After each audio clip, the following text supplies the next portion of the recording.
Okay. Good afternoon, everyone. Good afternoon. Good afternoon, Good and afternoon. welcome. Welcome, welcome, welcome this afternoon to what promises to be an informative and empowering session on autism. We want to thank you for taking this time to join us this afternoon. We have an interesting lineup for you, and I'm sure you're going to leave with information, with ideas, with even maybe a mindset change. We're hoping for all these things this afternoon.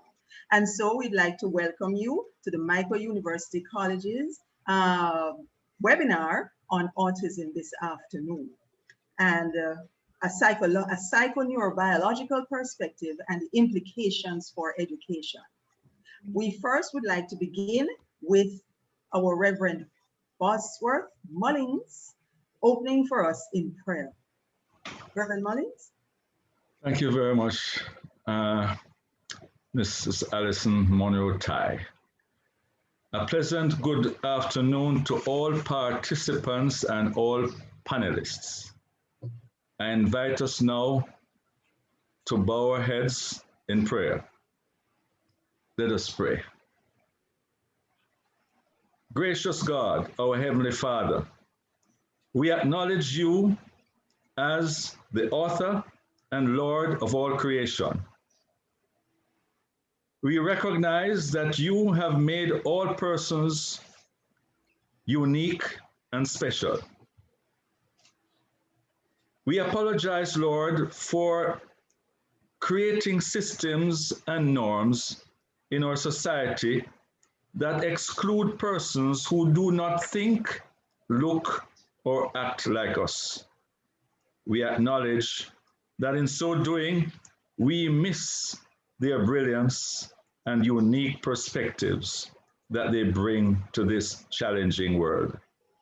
We confess that our actions cause many to be left at the margins of our society, denying them the opportunity to be fully engaged in purposeful work.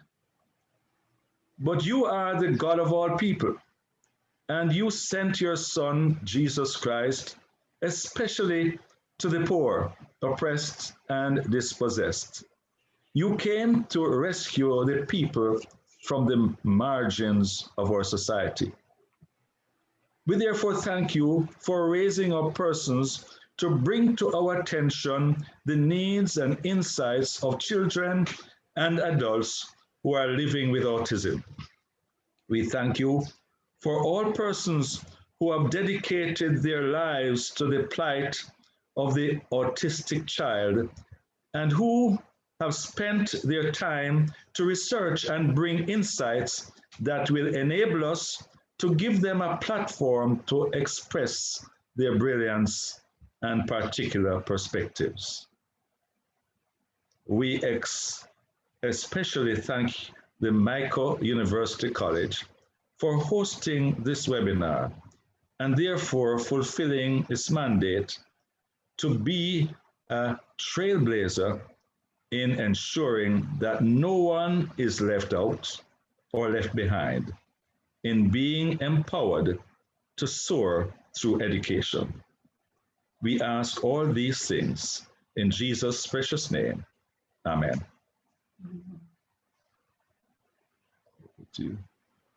Thank you, Reverend Mullins. Thank you so much. Thank you for bringing God's presence in with us this afternoon, and we certainly do appreciate that. We would now like to welcome our principal, Dr. Asfern Pinnock, to share our greetings with those who are here with us locally and maybe even those who are here with us in the diaspora. And so we invite Principal Dr. Asfern Pinnock to offer the welcome. Madam Chair, good afternoon. Special greetings to all gathered here this afternoon, all august guests and distinguished individuals. Of course, in our midst, we have our autism experts and presenters, Ms. Maia Chung, founder and managing director of the Maia Chung Autism and Disabilities Foundation, I also have Dr. Shannon Worton, who is a licensed psychologist and assistant director of the school related to psychological assessment and clinical intervention. Miss Catalina Uribe, I hope I'm getting all these pronunciation right, who's a doctoral student in the School of Psychology program at the Nova Southeastern University. Mrs. Deborah Santiago, who is the founder of the Caribbean Autism Support for Education case, a nonprofit organization with a mission to support teachers, students, and families with autism and strategies, of course, in education. I thank you, our presenters, for taking the time to share with us in this forum. I know I speak for others when I say we are in anticipation to receive the wealth of knowledge you possess and are prepared for us this afternoon. Special education is dear to our hearts here at the Mico University College. Our very own special education department has taken pride in cultivating programs that will help our students, teachers meet the unique needs of children in our society.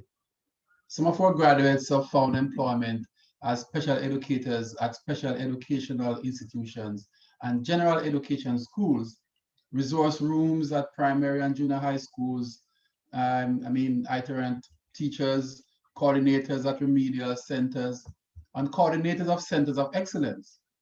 The Mico's influence is far and wide. You will find our special educators on all continents of the globe. Make no mistakes. We are absolutely proud of our achievement and the impact we have made. However, we are very humbled by the awesome responsibility that comes with our commitment to service. And as we celebrate our 185th anniversary this year, it is the preservation of our legacy and our continued commitment that propelled our special education department to lead this webinar today. And we express our gratitude. And of course, I congratulate my colleagues.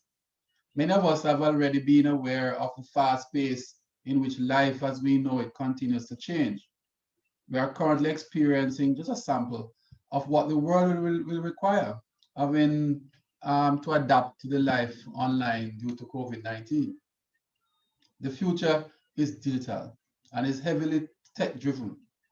Information will never be out of reach, and what once seemed impossible will soon become possible with just one click. To survive in the world ahead of us, we must be equipped and informed in order to function well. This adds to why we are so grateful for today's gathering. As a teacher training institution, we are committed to producing well-rounded, world-class leaders in education. Our reservoir of knowledge cannot be too full. We should always seek to advance in what we know and remain 10 steps ahead so that we are better able to meet the ever-changing demands of our society. Autism is a lifelong, non-progressive neurological disorder, typically appearing before the age of 3 years. In Jamaica, I think some 678, I stand corrected, is it annually babies are born with disorder? Unfortunately, before diagnosis, not many are aware of autism, nor the autism spectrum. And therefore, this makes this session this afternoon even so much more important. I personally want to thank organizations and institutions such as the Ministry of Education, Youth and Information, the Caribbean Autism Support for Education, Jamaica Autism Support Association, and the Maia Chung Autism Disabilities Foundation for playing their part in increasing the awareness and support for children with autism and their parents. Let us play our part as teachers to make a difference in the life of autistic individuals. Know and understand that each child is unique and the level of education they receive should not be subpar. Let us strive to be the best so that we can offer the best. In fact, I look forward to hearing this presentation, the psychological and neurobiology of the autism spectrum disorder, community outreach for support for families affected by autism, and teaching students with autism. And I pray that each individual joining us this afternoon will appreciate the wealth of knowledge at their fingertips. So once again, let me congratulate this August group, and of course, very proud of my special education department, and welcome all those who join us to support us this afternoon. Let me thank you and hope that we'll have a productive evening. All the best. Thank you. Thank you, Dr. Pinnock. Thank you so much, sir. And certainly we appreciate your welcome to our special guests who will be sharing with us, and also in recognition of Michael's role historically in education and preparing our teachers in our 185th anniversary year. And certainly presently, as we're a little beyond the cusp of the 21st century right now, but our part as we seek to carry out our mandate to prepare our teachers, up and coming teachers, to face the challenges and to create the kinds of environment that will be positive for our students. Now, certainly, I will move right into our guests because I know you're waiting to hear what they have to offer. We are in Autism Awareness Month, and certainly at a time like this, it was only prudent that we should try to join the conversation, which should really be an ongoing one, but you know, you have to have a time to commemorate something. And so in the month of April, we do that. Our first presenter this afternoon is a presenter that her name is not unfamiliar to many of us. In fact, many of us remember her when she was on air presenting the news and so for us many years ago. Since that time, she became involved in the autistic family, and I'm sure she'll be able to explain more on that. I speak of none other than Ms. Maia Chung. Now, Ms. Maia Chung, here she is, lovely. Ms. Maia Chung, welcome, Ms. Chung, welcome. Ms. Maia Chung is a Jamaican autism advocate and philanthropist, the founder and managing director of the Maia Chung Autism and Disabilities Foundation. The foundation has been in operation for 13 years. In fact, next week, Thursday, is their anniversary. I think that's the 28th, that's their anniversary. And certainly since then, they have been involved in a number of significant actions and solutions for the autism affected in Jamaica. And so Ms. Chung is going to set the scene for us this afternoon, give us a little insight, both into her own interest in autism and what's happening from her front. When she's through, I will give you further directions on how we will conduct the session this afternoon. Ms. Chung, welcome. Go right ahead, Ms. Thank you very much, everyone. And thank you very much to my fellow panelists. Thank you especially to the Mico family, because this is a major platform that the autism community in Jamaica specifically needs. Now, the issue of autism, a psycho-neurobiological perspective and the implications for education. I am so honored to be on a panel with everyone who is a specialist in these fields, because I want that broken out for me, because that's what I do for my clients. So I want to preface my discussion to say, I'm a career journalist. My youngest son was born with autism. And I decided to use my journalism platform to communicate about this particular neurological disorder to the masses in Jamaica, because we had a serious problem. This diagnosis was given in 2008. And when I started to shop around, I could find no information. And anybody who is on the panel, Miconians who are teaching the young people to be special educators, will find that there is a dearth of stuff that people can use. And because it's so esoteric, it is very difficult to cope with. Now, it was very daunting at first, and it still is daunting, but I believe in the Lord. We had a prayer, and I know that God has helped to put me in this platform as we speak. My other linkage to the Mico, my uncle is a Miconian and my oldest son is a Miconian. So I hope I get some credits for that on a degree. I don't know. Dean, if you're there, maybe I can get a credit. I was asked to present about my organization, the Maia Chung Autism and Disabilities Foundation, MCADF for short, right? And I just want to get right into it. I'm very cognizant of the clientele that I serve, which is the masses in Jamaica. A lot of persons are not literate, they're not numerate, and they need translation so that they can cope.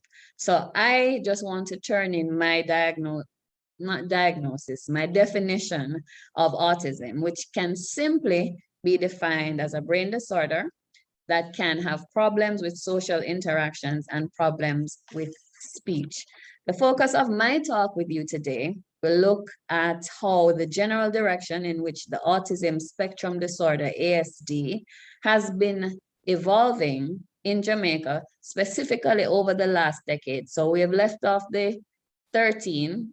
We just went from 2008 to 10 years so that we can give you our investigation on the issues. The MCADF's platform is based off work done by the foundation over the period of our existence. So we're not experts like you all here, but we have credibility. The work has to be contextualized against the fact that the foundation is the first autism foundation to be formed in Jamaica. So at that time, in 2008, when we started, we were lost and lonely and afraid. I didn't know Ms. Santiago, Dr. Worton. I didn't know anybody. So I turned to my journalism skills and started to research. At the beginning of our formation, we were exposed to, unfortunately, the lack of usable information, numbers, data for the indigenous context. Now, anybody who has to deal with autism, because I've learned that over a 10-year period, you will have autism in America, you'll have autism in Trinidad, you'll have autism in Jamaica, but what happens is you have to cut that particular scenario to fit into the culture of the place. How the practitioners, the experts treat with people, how they've been culturally organized in medicine and therapies, and that's something I learned the hard way. The MCADF translates these things to a wide array of persons who, what we found is that because it sounds so highfalutin, which it is, they become very afraid. They become very ashamed because it sounds complicated and there's a lot of fault on self, and I don't want my neighbors to know that my children have it. And we had to break through a lot of stigmatization just to get persons to come in to get help, which is that's not to be discounted, because if persons are not coming in, the problem will be exacerbated. I'd like to cite our credibility so that persons know that when the remaining presenters come on who are specialists, we do have something to offer you as well. We have been doing things like servicing clients' needs. We've been doing case study work. We've been dealing with partners who are specialists in Jamaica, in the region, and international areas covering the whole ASD spectrum. And they've been teaching our volunteers and servicing our clientele. And so they run the gamut: health, education, social support, and the things that come with ASD. Our work is definitively to provide solutions for Jamaican autism affected people and the institutions that we work with also. This is with the intention of improving the ASD's population's ability to fully access their human rights, to which each global citizen is entitled to. The issue of education is particularly burdensome here, and we found that over 13 years, it's expensive to get your autistically diagnosed child into a proper institution. First of all, when we started 10 years ago, there were schools that had as an adjunct autism, very superficial autism specific programs, but they were just addendums to a main curriculum. And most of the panelists, I know, you know that you can't do that. Autism is like a planet. I think autism needs a minister, because no two artists who receives the same diagnosis, none of them are alike. Their programs have to be crafted separately. And the educators, I lift my hat to you, because it is the ones who are doing it, the ones who are planning to do it, it is a hell of a task, but we are grateful. So far, the Jamaican situation has its most urgent needs as observed by the foundation in areas like camouflage and compensation and stigma. What has been happening is, I want to keep it simple from my end, because I know you guys will chop it up in a much more scientific form. When a person hears that something is wrong with a member of their family or themselves, they don't want to hear that. That's the first thing. So autism, once it's not complicated by something big, another challenge, it's behavioral. So if the person sits still, it's not easy to say, oh, Maia has autism. If I sit still and I'm verbal, I don't have to have autism. Persons here in Jamaica over the 13-year period try to put their children in schools that are not suited for that, because what happens is these camouflages and these compensations actually put them against people, children, teenagers, and those who go to tertiary, who are looking at them, treating them as if it is that they do are neurotypicals or are neurotypicals. They're not, and they're suffering inside, and it worsens the scenario. A crucial situation that we think needs to be addressed is the absence here in my country of definitive and current data in the areas that I mentioned already, health, education, but we can focus on education, to allow for mapping of what needs to be done to address these things. I think that the longer we delay, it will be harder to create systems for these people to suit the currently evolving world. And we've been watching, and that's precisely what's happening here, because we made a concerted covenant that we were going to help our country. Thus far, we believe that there has to be some interministerial efforts between the health ministry, the education ministry, and social support. I don't think autism in Jamaica can be left to the Ministry of Health. I don't think it can be left to the Ministry of Education. And they need social support for mental health, for the parents, the caregivers. We need to teach the teachers. And I don't know if we're there yet. And we as a foundation are calling for that. I want to go back to the issue of camouflaging and stigma, which hampers the ability to get help. People are very ashamed of autism and any kind of feeling of being out of the remit of being normal.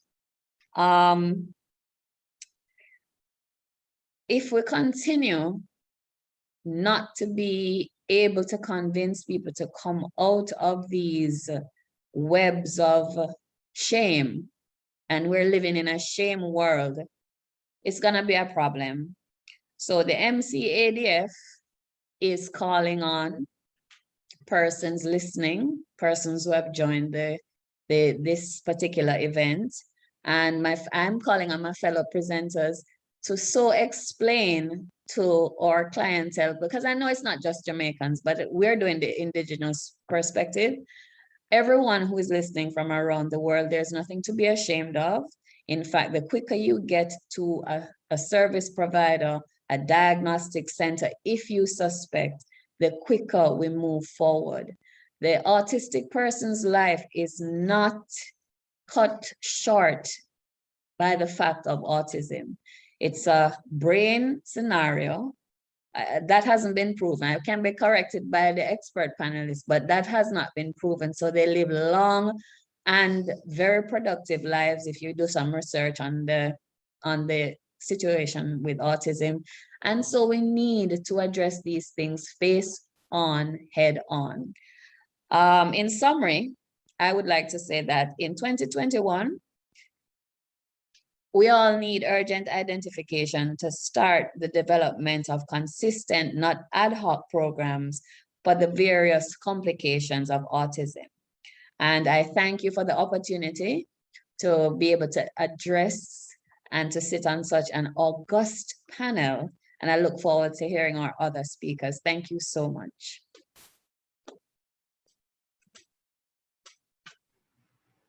Thank you, Ms. Maia Chung. I thank you so much for opening for us and giving us, presenting for us. We hear your cry, a cry of many autistic parents for that concerted effort, that plan, that approach, so that we can actually work on this condition and what is necessary for those who are affected at this time, both parents, children, and all persons connected with them. We thank you so much. And certainly, Ms. Chung has set the scene for our presenters who are now going to give us more of the technical information, re-autism and what it is, community services that are that can be put in place, and also more important, well, not more importantly, but certainly what many persons are looking for,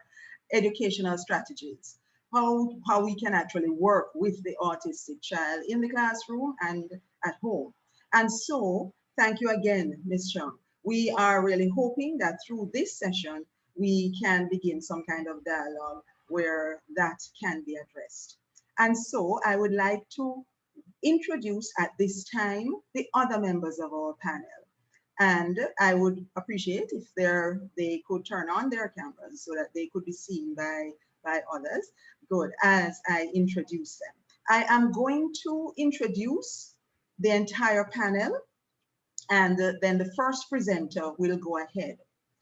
I'm going to ask that as they do their presentations, questions will be coming to your mind. Feel free to put those questions in the question and answer section, which is available to you. At the end of their presentations, we're going to have a session when we will be able to address not all, but certainly many, it is hoped, of those questions that are raised. But feel free in the meantime to place your questions in the question and answer section. And so let me introduce our panelists, our other panelists for this afternoon. First up is Dr. Shannon Worton. I don't know if Dr. Shannon, oh yes, there she gives a lovely little wave for us so that we'll know who she is. Dr. Shannon Worton is a licensed psychologist and assistant director of the School-Related Psychological Assessments and Clinical Interventions Clinic, which is housed at the Nova Southeastern University's Psychology Services Center in Fort Lauderdale. Dr. Worton has a particular interest in and focus on neurodevelopmental evaluations. She has been formally trained in the administration of the Autism Diagnostic Observation Schedule, ADOS. I guess I could call it ADOS. One of the gold standard measures when assessing autism spectrum disorder. Her interests are wide-ranging, and certainly we are hoping to get a good foundation here in terms of autism. Our second, her presentation, is the psychology and neurobiology of the autism spectrum disorder. Our second presenter will be Ms. Catalina Uribe. Ms. Catalina? Oh yes, there she is. And Ms. Catalina Uribe is a doctoral student in the School of Psychology at the Nova Southeastern University. She's also a case manager at the University of Miami, Nova, their Center for Autism and Related Disabilities. So she has that kind of experience with the community and outreach for the community. She will be sharing some of the areas, ways in which that has been handled. Her presentation is entitled Community Outreach and Support for Families Affected by Autism. And I'm sure we'll be able to take a number of things from that. Our final presenter is Mrs. Deborah Santiago. And Miss Santiago is right there. Good. Mrs. Santiago is originally from Kingston, Jamaica, right here, homegrown. Okay. And the founder of the Caribbean Autism Support for Education, CASE, a non-profit organization with a mission really of support for the teachers, the students, and the families of those affected with autism. Support in the way of providing strategies in education for these persons. She has over 35 years teaching experience in Jamaica, Dade, and Broward County. And currently she's an autism coach at the Dolphin Bay Elementary in the Broward County Public School District in Florida. Mrs. Santiago will be giving us some strategies. And I know many of us are, can't wait to get some our teeth into some of those strategies. So ladies, we're going to begin our discussions, our presentations. Remember, the question and answer is open for you. Dr. Worton, the floor is yours. Thank you. Thank you. And okay, perfect. So hopefully everybody can see the screen. Let me get myself set up for a second. Welcome everybody. Thank you so much for joining us today and for your interest in autism and what we can do to support our kids. So we can go on to the next, since we've gone through our introductions.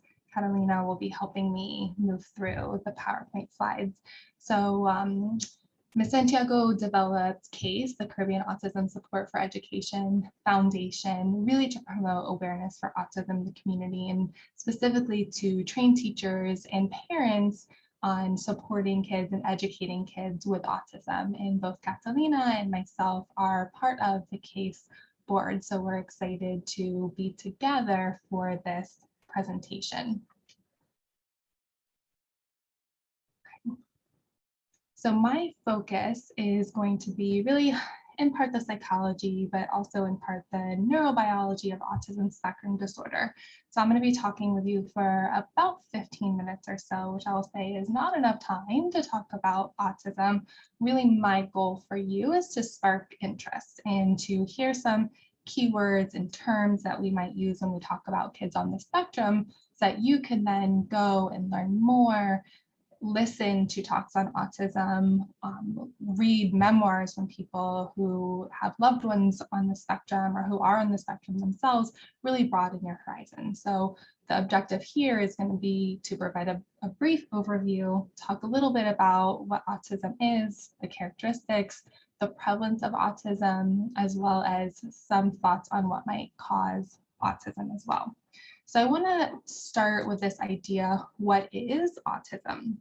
And we use many different terms. You might hear ASD, stands for autism spectrum disorder. You might hear people say Asperger's, which was traditionally part of the diagnostic criteria. We no longer use that term.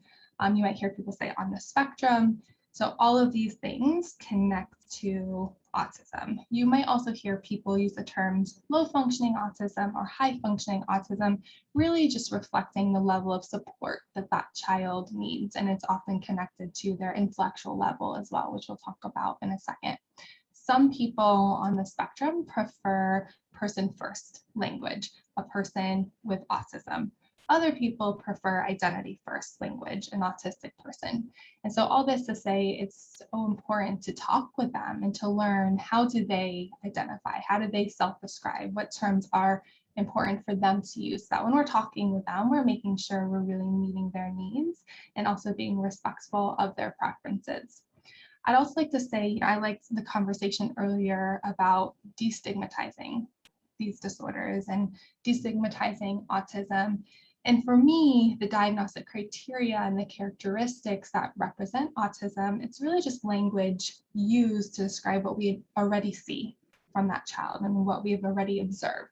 So when we sit down with a parent or teacher, whomever, and say, yes, this child meets the criteria for autism, we haven't changed that child. They're the exact same kid. We're just providing a way of understanding why they might be experiencing the challenges that they're experiencing.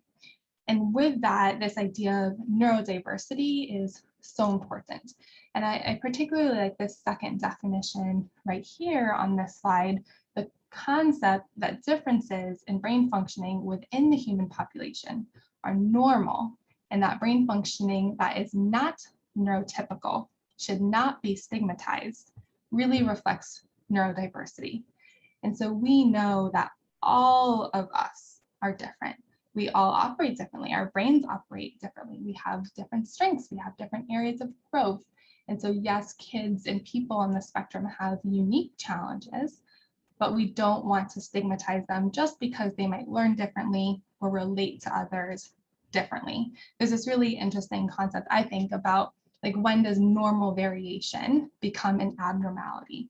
I think it's really critical that we reflect on that and we don't over pathologize kids who are displaying this range of neurodiversity. And also that the term of normal or not normal is really something we want to stay away from, which is why neurodiversity or neurotypical versus atypical is preferred. These kids are normal. Again, they just experience the world a little bit differently. We can go on to the next one. There we go. So I love this quote. If you've met one individual with autism, you've met one individual with autism. And Ms. Chung said something similar a few minutes ago. And yes, we know that most people on the spectrum have similarities, right? We have our diagnostic criteria, which I'm going to speak to in a second, but there are differences. And so we shouldn't expect that all kids on the spectrum are going to present the same way. And within that, when we're educating them and we're learning to meet their needs from an educational perspective, we don't want to expect that the strategies will work for every single kid within our classroom, even if it's a group of higher functioning kids needing less support or lower functioning kids needing a little bit more support. So let's talk about the diagnostic criteria. This will create a framework for you. It comes from the DSM, which is the American Psychological Association's kind of book to understand disorders. And it's been previously said, autism is a neurodevelopmental disorder. The neuro part really representing the autistic brain being different. We still have lots to learn about what different means, but different nonetheless. And then also developmental, because the developmental milestones and how that child progresses looks different. So all kids and all people on the spectrum have these two things in common. There's deficits in social communication and social interactions, and we're going to break that down in a second, and restricted repetitive patterns of behaviors, interests, and activities. So I want you to have these two pieces in mind to help us understand exactly what we're seeing in kids on the spectrum. So breaking down social communication and interaction. For a diagnosis of autism to be assigned, a person has to have deficits in all three of these areas. Social emotional reciprocity is one layer of impairment. And I want to stop for a second and say that people and kids on the spectrum, they relate to others differently. So they might have a hard time understanding or maintaining relationships, as you see in that third point, but it does not mean that they're not interested in relationships, or they cannot form friendships, or they don't want to form friendships. Again, every kid is different, but a lot of kids on the spectrum do form attachments, particularly with caregivers and people who are very familiar in their life. They want to socialize with others. Not all. Some kids definitely prefer to be alone, and you might see them kind of playing next to another kid or outside on the playground. They'll stay to themselves. But not all kids prefer to be on their own. So social emotional reciprocity, it's a very one-sided relationship. And so perhaps you're having a conversation with a 16-year-old who's on the spectrum and you're listening to something they're interested in, maybe they really love a new movie that came out and you try to change the topic and they go right back to that movie. Or you ask them questions about themselves and they never ask you questions about you. So it feels like you're kind of receiving a lot of information and you're listening, but it's not bi-directional, it's not reciprocal, if you will. It can sometimes feel awkward, and that if you're not trying to maintain the conversation is stagnant. There's deficits in nonverbal communication. Something we hear most commonly is eye contact and having a very difficult time looking somebody in the eye and maintaining that eye contact throughout the conversation. Not to say that that child will never look at you in the eye, but it's usually not sustained. Similarly, gestures are often not seen. So just as I'm talking with my hands and the inflection of my voice is changing and I'm integrating my hand motions and my vocalization with what I'm actually saying, we often do not see that with kids on the spectrum. So they might speak more in a monotone manner. They might not have any hand gestures at all. They might not have facial expressions that go along with what they're saying. And then that third piece that I spoke a second ago about, impairment in developing and maintaining relationships, and really importantly, understanding relationships. And so you might have a kid who really wants friends and is really interested in their peers, and they just don't understand why other kids perceive them as different. Or maybe they see another kid upset and they're not able to read that emotion and respond how perhaps I might respond or another person might respond. And going backwards, again, this is a spectrum. So while all three deficits are there, it's on a continuum. And we want to take a strength-based approach. And I think having a strength-based approach destigmatizes autism. There's a lot of things that kids on the spectrum do excellent in, and they really thrive, and we see their strengths emerge. So yes, these things are true, and let's also look for their strengths based on that individual level. And that's where the assessment comes in, which I'll talk about in a second. So the second criterion piece for autism is restricted and repetitive behaviors. So people on the spectrum do not need to evidence all four of these things. Just two have to be present in order to assign the diagnosis of autism.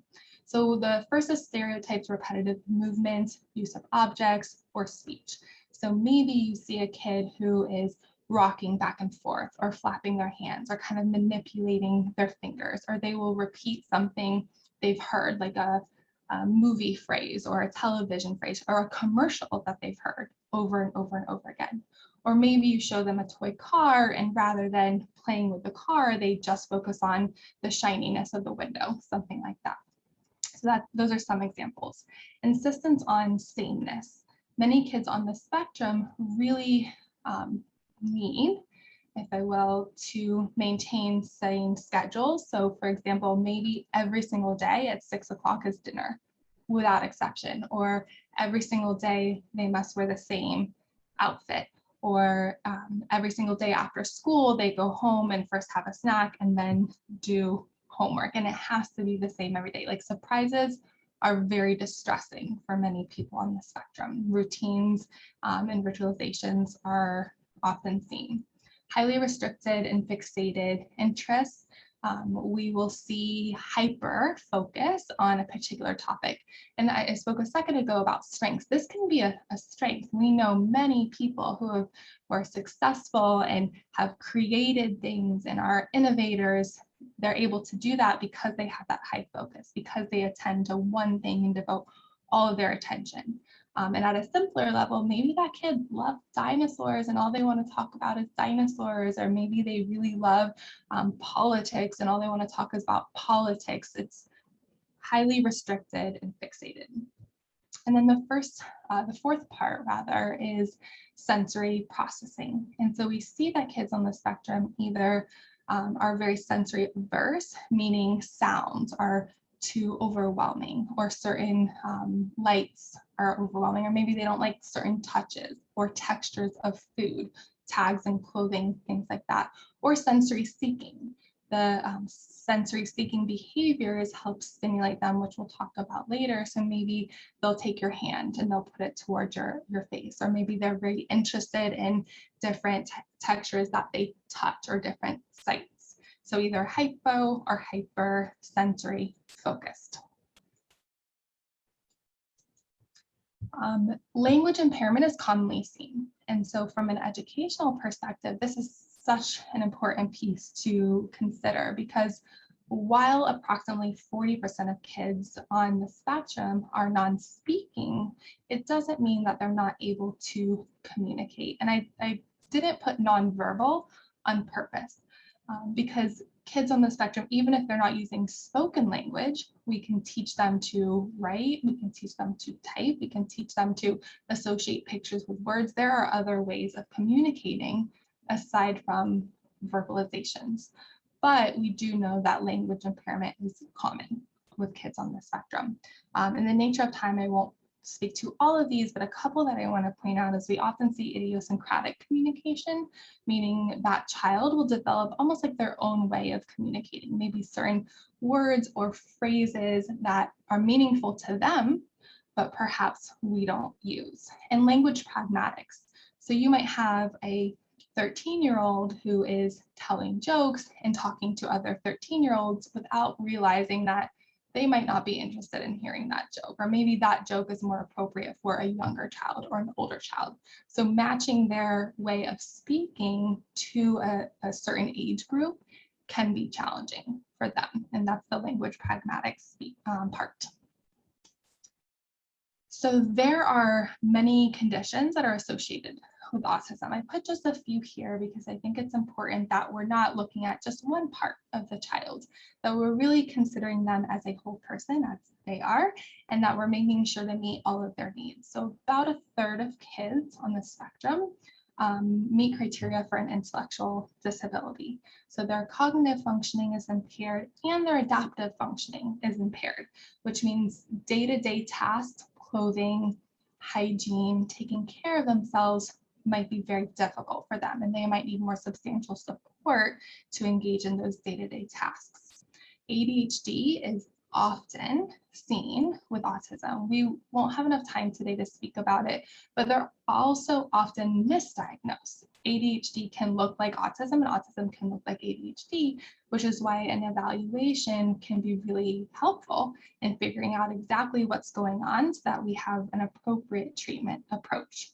And mental health is key. I guess I'm biased as a psychologist, but it's so important to also address any anxiety, depression, self-esteem issues that might come up. Oftentimes, kids know that they have these challenges, right? Let's say you have a higher functioning, highly verbal 15-year-old who recognizes they're different than their peers, and that would make us think, okay, let's check in with them.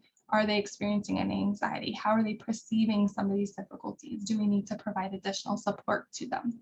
And I put lastly epilepsy because it's so commonly comorbid, diagnosed along with ASC. About a third of kids on the spectrum also have epilepsy. So there's medical considerations as well.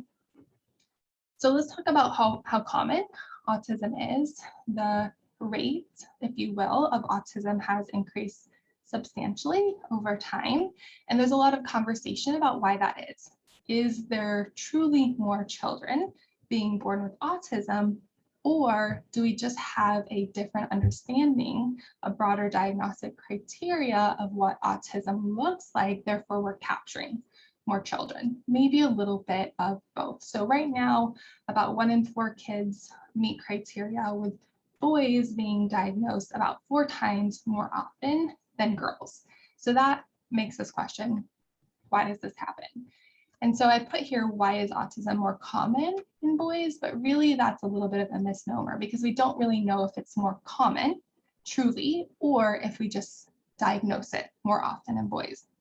There are thoughts that from a biological perspective, we might need more of a genetic loading for autism to present in females. There's also thoughts, and we know actually that autism does present differently in girls than boys. So oftentimes girls on the spectrum, they have fewer restricted interests, they have fewer repetitive behaviors, and so maybe those more observable characteristics are not there for girls versus boys. We also hear often from girls that they learn to mask their symptoms. So I might talk to somebody and they'll say they go online and they watch videos of peers interacting, same age kids, and they observe and they take note, and then they try to replicate what they saw. And that will get them so far, but that understanding is not there, right? Replicating is much different than truly understanding the social nuances. And so what we see is that often girls are then diagnosed at a later age because perhaps they've been masking or they've gone under the radar and they finally receive that autism diagnosis later. So what causes autism? We know a lot and we don't know a lot. So we know a couple things. We believe that autism has genetic risks and has environmental risks. We know there's no one cause of autism, and we also know that there's a lot left to learn about what causes autism. Autism is genetically based, so we do studies on twins, monozygotic twins, identical twins, and we see when one twin meets criteria for autism, the other twin has a high likelihood of also being diagnosed. And I say high likelihood rather than an official percentage because studies vary. But let's say it's 70 to 90%, depending on what study you're looking at. That still doesn't explain the other percentage, right? So yes, genes matter, and genes might explain some of the reason why kids meet criteria for autism, but it doesn't explain the whole picture. We know that genetic risk can be passed down from parents, even if those parents are not autistic themselves. And we also know that during fetal development, changes in genes, mutations in genes can then create risk for autism. For environmental causes, parental age, particularly paternal age, has been associated with greater risk for autism. Pregnancy and birth complications.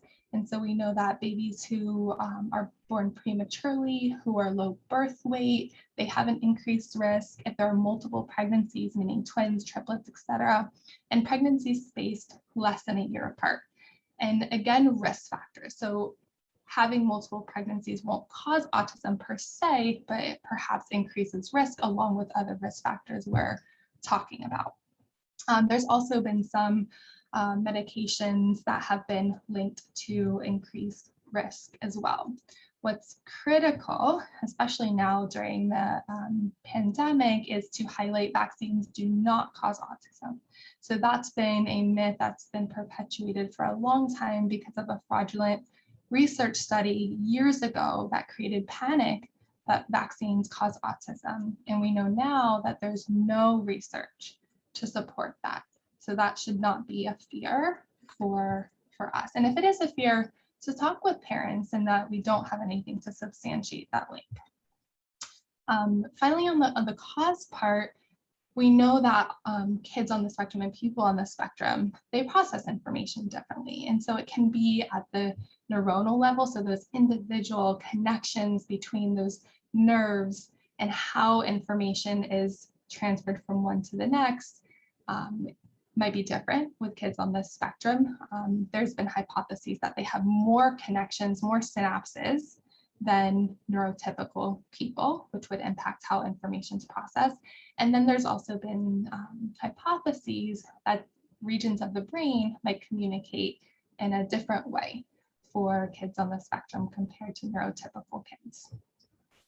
Something I wanted to speak to just for a moment is the idea of stimming or self-stimulating, because within the classroom, some of these behaviors can be challenging, and we will observe and we might not know why they're doing it. And so self-stimulating can look different depending on the kid. It could be rocking back and forth. We spoke about flapping hands or finger mannerisms. It could be bouncing, jumping, repeating things over and over. So these things within a classroom setting, again, can be disruptive, but they're done for a reason. For some kids, they feel overstimulated, and so they stim in a way to kind of counteract that. Like the best way that I think about it is if you hit your arm on something. That arm now is overly stimulated, right? It experiences pain. The first thing I do when I hit my arm is I rub it. So I'm actually adding more stimulation, but it's helping me to feel better. It's kind of counteracting that in a way. For some kids, they're understimulated, and so they will stim in order to achieve that needed stimulation. And for some, it's more of managing emotions and self-regulating. So all of this to say is that stimulating behaviors can be important for kids. While they might be disruptive, we can learn why they're engaging in the self-stimulating behaviors to better understand what they need and how we might address those needs in different ways. And I think that is will help their process. So the question of when should a child be assessed? As I started, this is a brief overview of what autism can look like. And if we are seeing signs or characteristics of autism, a diagnostic evaluation can be helpful. And that can be done reliably, even from the age of 2, with most kids being diagnosed after about 4 years old. And that's where these foundations that are represented here become so critical and so important to connect teachers and parents and individuals in the community to others who can really support this process. And before I pass it on to Catalina, I wanted to end with this quote, which I loved. It comes from Temple Grandin, who is autistic herself and does a lot of advocacy work in the area of autism. And she says, if I can snap my finger and be non-autistic, I would not. Autism is part of what I am. And that's something I hope we all embody and really believe that there's nothing wrong with these kids. They process information differently, they might learn different, they might connect to others in a different way, but they have many contributions and many strengths. And again, this idea of neurodiversity, we are all on this continuum. And so the reason why we're here today is to learn how to best support their individual needs. So Catalina, we can skip the next couple and I will hand it to you. Thank you, Dr. Worton. Thank you.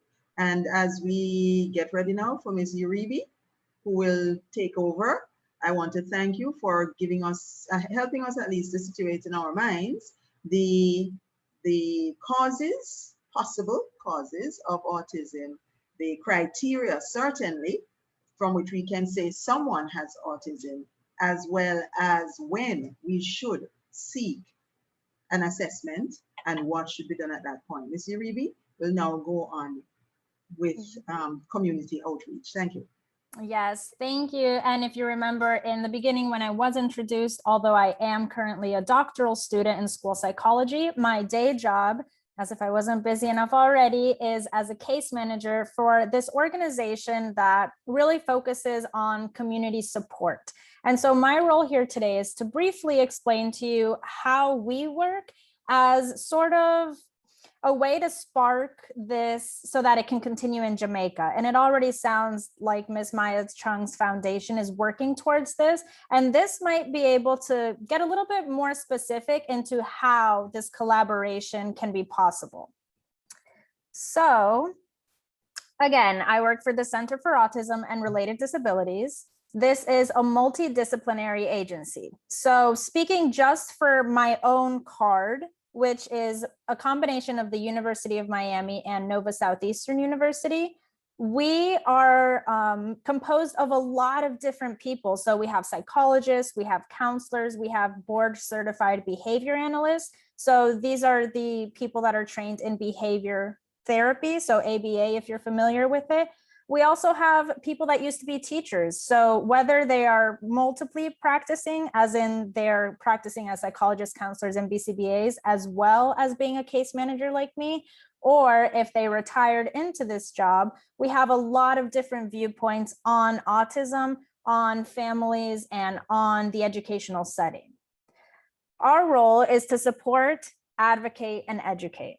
So this is at the individual level, right? Adults and teens with autism or a related disability. For families, how do we help our child with autism? How do we support them? How can we work together better as a family unit?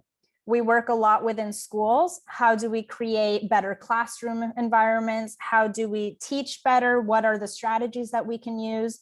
And then, of course, in the community. So this is a lot of public education, you know, going out to hospitals, to dentist's office, to movie theaters, museums. Like, our children with autism, our adults with autism, everybody needs to be able to access the world, right? And so one of the roles we play is going out into the community and really helping them implement strategies that would make them autism friendly, as in maybe they have some sensory free hour. So maybe early in the morning, they put the lights on dimmer and it's a special hour for families of children with autism to visit in a way that's less overwhelming. They might have more visual support. So for example, in a dentist's office, it might have a schedule of what to expect so that the child is better prepared for that visit. And we personally cover the Tri-County area. So we cover Broward County, Miami-Dade County, and Monroe County. This is all in the lower part of South Florida. Who does CARD serve?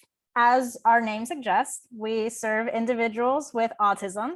So this is either an autism diagnosis, which is provided by a psychologist or a pediatrician or a neurologist, or an eligibility, which is something that we use in our special education system.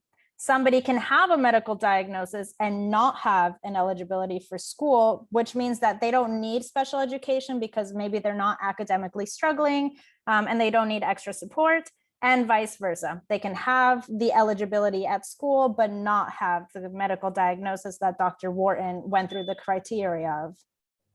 We also serve those with related disabilities. So dual sensory impairment, vision or hearing loss with other conditions, as well as some genetic disorders like Rett's and Turner's syndrome, if I'm remembering correctly.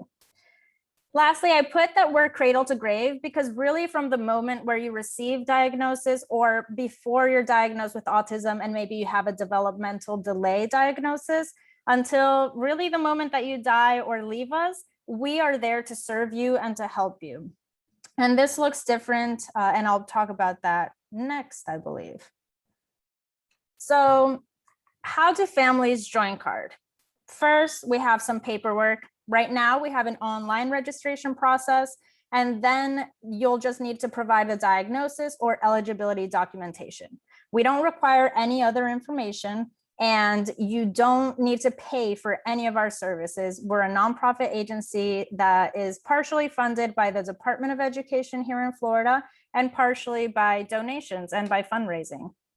When you have an intake appointment, this is you being scheduled to work with a case manager. So if you're assigned to me, for example, I am your point person for any question you might have, big or small. So whether it's where is a good place to get a haircut because my child really doesn't do well with scissors or with the razor, or if it's something bigger like my child is struggling in school and I'm thinking about holding them back a grade, what are your recommendations? Can you support me in understanding these school documents and what they sent?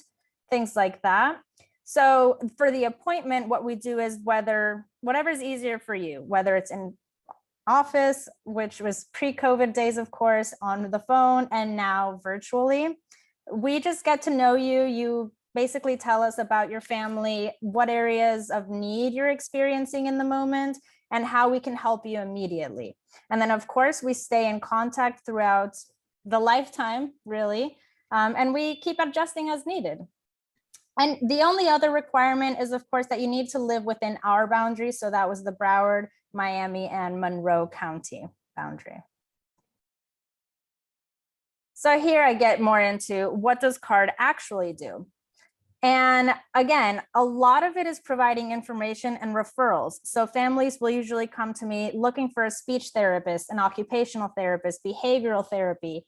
We ourselves do not provide direct therapeutic services, but we do serve as a referral. We're also very knowledgeable about the school system and just special education, generally speaking. So we're able to provide information. Since I'm studying school psychology, I'm able to interpret psychological reports for the families. So I don't know how schooling and education is in Jamaica, But I feel that a lot of the families that I help are Spanish speakers here in South Florida. And so they're not really understanding a lot of the things that are given to them. The other thing is that even if they did speak the language and were very comfortable in the language, sometimes it's the actual words that are used, like what is exactly cognition and what does it mean to have apraxia and things like that, that I can help them understand a little bit better. And that way they feel better supported in helping their child. What we do offer in person and directly for the autistic individual are social opportunities. So we have a group called Teen Time where middle schoolers and high schools in separate groups get together and we have game nights, trivia, just a way to facilitate interactions with peers that are similar to themselves. We have Gals Group, which is specifically meant for girls. And this is because, again, as Dr. Worton mentioned, boys are more commonly diagnosed than girls. And so even in our teen time groups and in our social gain group, there are more males than females. So this is a special time just for them. Social gain is the teen time equivalent for adults. And then we also have programs like Job Seekers, which serves to train individuals on how to write a resume, how to interview, whether to disclose their autism or not, and how to go about that, how to dress for the interview, all of those things to really prepare them for a successful life, essentially. And our support is always individualized. So whatever the family needs is what the family gets. Whereas one family might only be requesting some information on therapists and where they can go for the haircut, another family might be saying, hey, I'm really struggling at home. There's a lot of toileting accidents happening. Can you come and teach me how to use a toileting schedule, for example? And so we would go into the home and help them on that because that's what they need. So it's nice to have some general support, like, you know, the weekly information that we provide, the social opportunity groups, as well as the individualized support. And I know I went a little bit quickly because, again, I'm just trying to provide an overview and I do want to be conscientious of the time that we have left together. So that's all I have, but I will be monitoring the chat and the question and answer in case anybody has any specific questions for me. And then hopefully this is a framework and you'll see something like CARD in Jamaica in the future.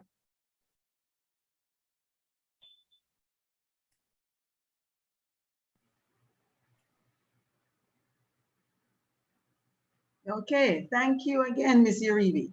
And certainly quite an interesting program that is in operation there. I know we're listening here, listening well, and there might be quite a few questions coming up for you.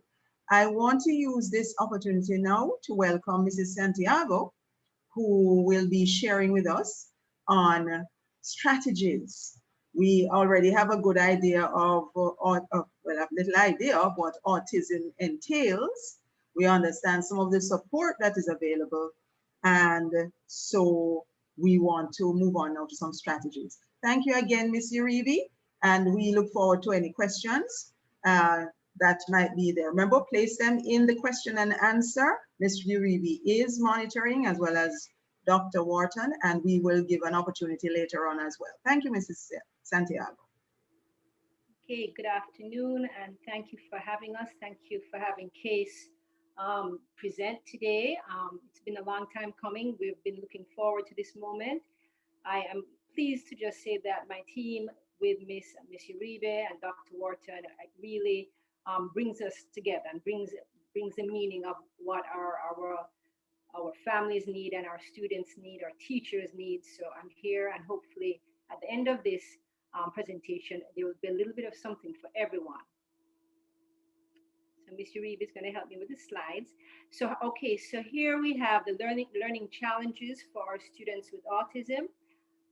This ties in with what Dr. Worton spoke about. And as I was listening to Ms. Chung, I was like, not in my head, because everything she was talking about were things that I know schools struggle with, and I know that families struggle with, because even in America, where we have a little bit more awareness and we're a little bit more advanced in, let's say, promoting autism and promoting awareness and more, have more support for the teachers, we still have some of the same struggles. So as she was talking about the things that were happening in Jamaica, it just kind of brought me around to why we have kids, because I want to be able to help the Caribbean, because I know that this is a big struggle for them. So these were some of the things that were talked about: the distractibility, just the part that goes with the ADHD, or maybe not, maybe just distracting, the organizational difficulties, very difficult to stay focused, to be organized, discrimination problems, meaning really not knowing categories and not knowing maybe simple things like, are these all foods? Are these all animals? Some of our kids have sequencing problems, the stimulation problems that Dr. Worton spoke about. The generalizing difficulties and maintenance, where they may be able to come into a classroom and they come in and they are almost trained to say, good morning, how are you?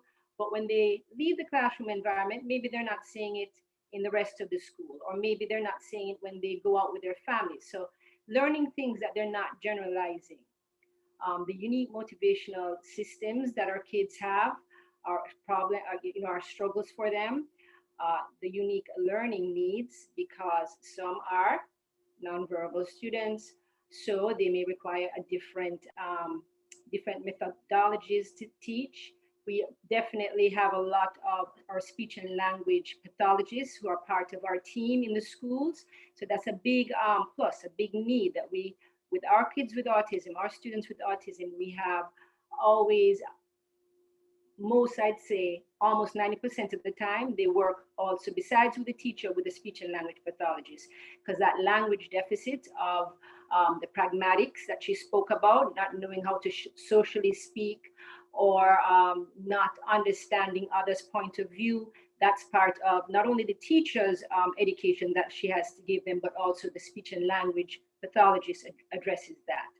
And of course, behavior problems, which come with communication. If a child is nonverbal, even if a child is not nonverbal, but sometimes gets in crisis, they kind of lose that ability to communicate. And so sometimes it spills over into behavior. So we're going to address most of these things, if not all. So the way we do it is that we set up support systems within our classrooms. And I have to say, as being a teacher for as many years as I have, many of these strategies really are good teaching strategies. So they're support systems, and yes, they're a little bit more, they're definitely more deliberate for our students with autism, but really they are good strategies for all children, especially primary age children, younger children. So we talk about the organizational supports, behavioral supports, which we're going to talk about modeling, prompting, shaping, motivational systems. We're all going to see examples of all of this. And the most important one probably for all our children is the visual supports. And we tie all of these in with the positive reinforcement. So let's start with organizational support. When we have a classroom with children with autism, so in my case, I service or I support with my teachers many classrooms of what you call self-contained classrooms. So these children are within maybe 6 to 8 children in one room. So it would be similar to if you went to a school in Jamaica and you have a special education wing or a special education class, a smaller ratio, probably more staff. Many of my classes are like this. In that classroom, you might have a teacher and probably a teacher's assistant. But in that one, the organization is very clear, very set up. The expectations for the children of how much work they need to do, where it goes is set up. They need to know, what do I do? What happens when I'm finished? And they need to have, and they usually, when I say you need to, and usually is because during COVID times, we had to change things around, but I'm going to speak in what is the evidence-based best practice, that within a classroom, you have a group area, a social leisure area, so where they can go and take a break, and a work area, and that's clearly defined for them. Go on to the next slide. Now, this is a loaded slide because visuals are very important. It is proven, it's evidence-based proven that our students with autism are visual learners. So with this being said, a classroom with children with autism will have a lot of visuals, and these visuals will be there to define the organization, define the sequence, and help them to know what to do next. It helps them to express their wants or needs, especially if they can't talk. So they may use a visual to show what they need, give them a voice. It promotes their language. So it helps with the communication, their social skills, their behaviors, and almost everything. So our classrooms are very visually rich. And even our teachers, they will have visuals that when they are speaking to a child, especially a young child, they may speak and pair a visual with it. So for example, if a child is making, let's say they're making a lot of noise, one student in a class, instead of just saying, oh, so-and-so, be quiet, I might go over to them and I'll have a visual of a child, like a quiet thing, and I'll say, okay, you need to be quiet now. And I'll pair it with them, because many times when we're talking with words and their brain is processing what you're being said, and probably the first four words that you say they hear, but the other four that end the sentence they don't catch. So even when sometimes when I speak to younger children with autism, I will talk with my visuals. But as we go on the slides and you see the examples, it will make more sense. When you are thinking about these visuals, there's a lot of considerations to take place, because you have to think about the age of the child, the need of the child. So for example, if a child is younger, they may need more visuals. However, they may not need as intense a visual as another child. So in other words, it's a lot of considerations to take here, because you have to really look on the individual child, because no two are the same, to see the level of support they need. When you're doing a classroom, where will you display it? Are you going to use words? Are you going to use pictures? Are you going to use a combination of both? And again, as we go onto the slides and I show you the examples, this is going to make more sense. What kind of pictures are you going to need? If a child is more complex, and a child, let's say you'd say is a lower level, more complex child needs more, maybe visuals don't even work. It might be that we're using real little objects for them to understand. Or you might say, you know what, for this child, they're not understanding these little pictures that came from a board maker or something that's not natural. They may need photographs. So there's a lot of considerations to take into effect when you're thinking of what the child needs. So go ahead. But there's a very important goal. When you do use the visuals, studies show that it definitely increases the independence of a child, the structure of the environment. They get to know the predictability, because their visual is going to be like a schedule. So they'll know what's coming next, and by just knowing what's coming next, it calms them down. Their understanding gets very clearer, and they have more opportunities to interact and communicate. And like again, I said, the speech and language pathologist works a lot with this along with the teacher. And what happens that with the visuals is it decreases a lot of the anxiety, the uncertainty, and the things that are what that cause the behaviors. So it sounds maybe unbelievable or strange, but the visuals will actually help with not only the communication, but with the overall behavior in the classroom.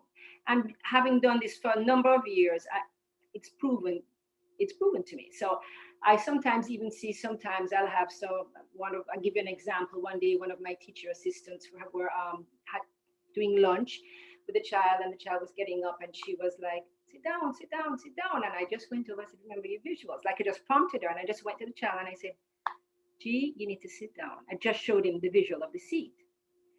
And immediately he sat. Not because he was afraid of me, or not, just because I paired it with the visual. So just that saved her a lot of energy, and she said, oh yes, that's right, like, I forgot my visuals and so on. But just simple things like that decreases any form of behavior problem that could happen. So let's look on the visuals that organize the environment. So now you're going to get to see the pictures. So typically when we're not in non-COVID times and children can move around and children are at school, this is a primary classroom clearly, but this would be a good example of a real defined area. So here it is where you know that this is probably a K1 classroom. This child knows that when it's his leisure time, that is the area that he's going to be going into. If you look on the, there's some signs on the door that says toy area. Thank you, Catalina. Those areas the children actually check into. So in this classroom, you'll see the visual schedules that are coming up next. When the teacher prompts that, okay, guys, it's time to check your schedule, because they have a visual schedule like how we have our phone with all the list of things to do, or we have a pad and paper with what we need to do today. They have their visual schedule. So when the teacher prompts them to check their schedule, they're able to go in and literally check in. And that just gives more structure. Now, would you find something like this in a let's say a regular class, typical class, general education class? Probably not as structured as this, where the children are checking in. But in that case, I would probably give, if there was one child in a class that was, let's say a regular general education class, I would have a special schedule for him. This particular picture speaks to a class with children with autism, like a special ed class. Here again, more organizing for space and labeling, just making everything clear. So these children know when they come to school, if you look on the right side, that is where they put their book bag, their names are there, they know they're the red fish or the red house. When they walk in, it's very clear, and it's taught to them from the very beginning of school. So again, like any good teacher who teaches routines, which I know you guys are at Mico, right? That the children need to know routines when they're coming to school. These children definitely need, this is taught from the very beginning when they enter the class. Here it is for older age children. So this might be what we would look for. In America, we refer to it as middle school, but in Jamaica is that high school level, 7th through 11th grade, where they still, some of our students still require organizational space. There you have some color coding. It says Monday, Tuesday, so they know what's their expectation for that week. They have files at the bottom that are color coded. On the right side, they have their little cubby holes that are color coded. So these help with them to function better. Again, more organizing space for labeling. There's file drawers that are labeled with their names. Maybe when they come to school, they know that their work is in, your work is in the first file. That's where you get your work. They know where to put it back. Very, very clear organizational skills. That's what makes them function. That's what helps them to thrive. Here we have organizing time by scheduling. So here is an example of a child that would be in a classroom that we would consider to be a self-contained class. So you see there is a schedule I was talking about where they can go and check their schedule. So the young man is checking his schedule. He knows where he's going next based on the picture. So obviously it's a younger class, probably a kindergarten first class. So it has pictures on it. So what's going to happen next? There's independence. The teacher just has to give a cue, and the child goes there, gets his thing, knows where to go. This is just more pictures of the vertical time organization. On the left side, you see what appears to be three-dimensional, right? So it's a little ball, a little cookie, a pizza. This was made for a child who was in a preschool class, who really, his cognitive ability he did not understand pictures yet. So for this class, he was given objects that match the schedule for the child. So this, I don't remember, there was circle time, it was a circle or a snack, but it's just showing that if a child doesn't understand pictures, then you have to say, okay, well, what does he understand? Where can I meet this child for them to be able to know what is their daily routine? So again, and it just shows different schedules. Same scheduling patterns, but going horizontally. Now, here we have what we call portable schedules. So yes, I'm spending a lot of time on schedules because the schedules are like, that is like a non-negotiable thing. So with our autism, kids with autism, that they have a visual schedule in a school, that is important. That's very important. Here we have a little bit of a higher functioning child, maybe an older level child, where they has a picture and the word. Here you can see it's just a check-off schedule. So the one on the left side, maybe a child that's maybe first, second grade learning to read, but maybe not, so you give them a little picture cue to go with it. On the right-hand side, this child obviously can read. It's still a visual schedule. Even though it's a visual means that there's something to follow. It doesn't necessarily always have to have a picture. So it's still a schedule. So I have children in my school and all the schools that have varying schedules depending on their needs. Now here we look at something that probably is more appropriate for, again, the high school student, where it's more like an agenda, it's a to-do list, writing it down, technology. For college, for those who go to college, many of them use their iPads. They have their schedule on their iPads. Many of them use their phones, their smartphones. So all of these are considered visual scheduling tools.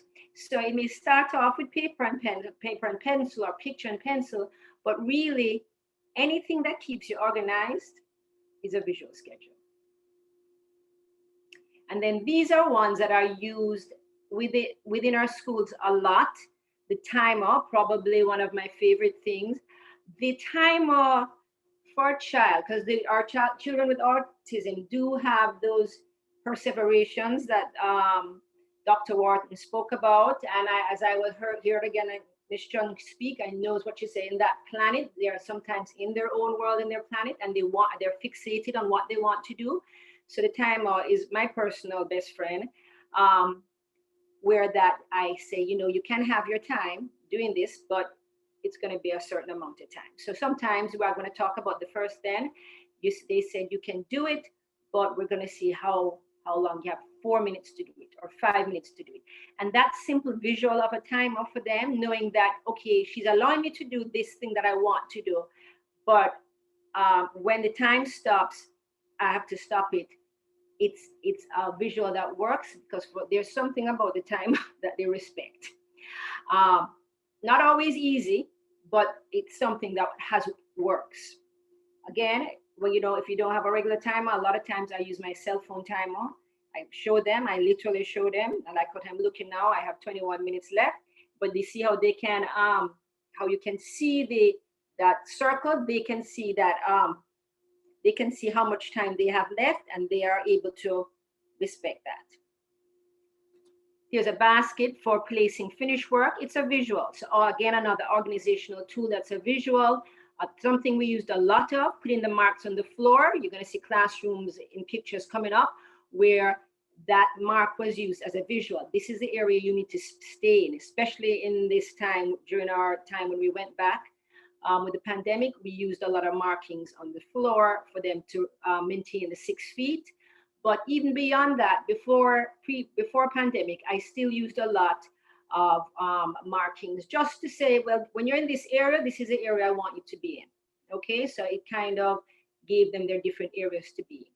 And then the last picture is just a model. A model, which is again a good teaching practice, because as a teacher, especially a primary teacher, but even older ones, when you're showing a child a model of something they're doing, whether it's an art project or whether it's even if it's a writing activity and you have a model there with a graphic organizer and they can see that visual, it helps, it supports them, and it helps that anxiety to go down.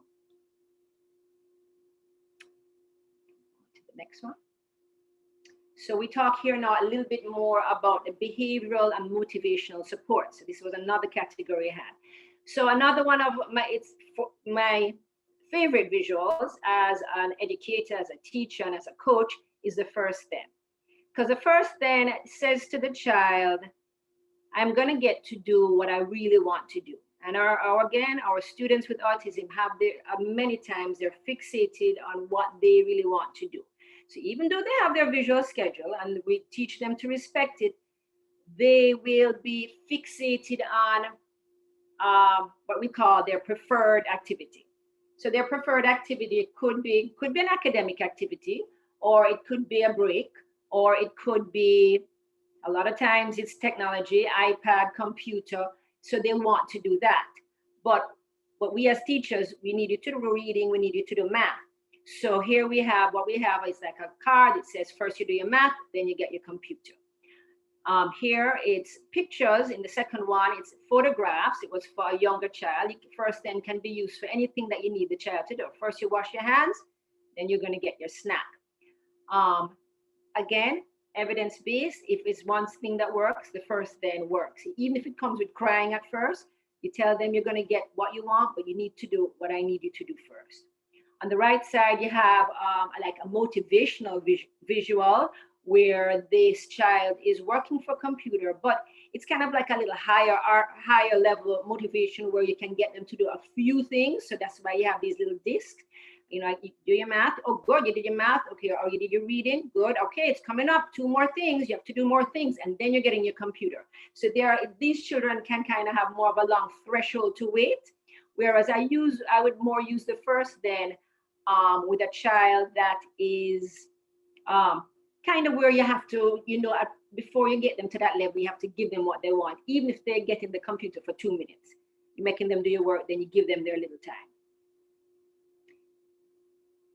All right, and then this is another, it's called the token economy, and it's whatever is at the end is really what the child wants. So here is a little person who loved these little smiley stickers. So this was made with these smiley stickers because even that was reinforcing. So as they were doing what you wanted them to do, they got that. And believe it or not, I don't know if you can see clearly, but on that slide, this child was working for tickles with a feather. So that was what was reinforcing to that child. So that's why I say, and that's why even Dr. Worton said, you have to get to know your children and get to know what they work for, what they want, because they're all so different. Another child would never care about getting a feather tickle in their hand, but for this child, that was the reinforcement. That's what they wanted to work for. So you can use these motivational charts for homework. Parents can use it for them to do their homework, chores, we do it at school, and for interactions and examples of things that are token economy. Could be the video game. You could use coins. You could whatever it is that they are working for. Video games, whether some of them might be money if they're older kids, $1, whatever it is they're working for, that is what would be at the end. So now the positive reinforcement part, which is a big deal for me. I really think that the children always need to know when they're doing something that is correct, or doing something that we could perceive to be correct for them. When they're learning, I'm very big on positive reinforcement, and I'm very big on telling them, reinforcing them positively for what it is, and telling them specifically what it is. But to look on the term of what it is, it's when a behavior is followed immediately by the presentation of a stimulus, and as a result occurs more often. So if the behavior that you want to see changed is being, you see that the child is working for it and is doing it more often, so the reinforcer is working for the behavior that you want it to work for, then the positive reinforcement is working. And if you see that the behavior is happening more often, then it's effective. So it goes back to the child with the feather. If I had put in the feather for some other child, the behavior is not going to change because, and there's not going to be any positive reinforcement because it has to be something that the child really wants. And then when you're reinforcing the behavior, you see that it's occurring more often. Social praise. It's a huge reinforcer. Again, it's probably the highest level of praise where you can tell a child, good job, high five. And when it reaches the point where then with some children, social praise is enough reinforcement, where you're saying high five, good job, and they're very proud. But sometimes, or when you're trying to get a child to do a behavior, you have to pair the social praise with something that the child is working for. So if it's stickers, you're giving the sticker, then you're giving the praise.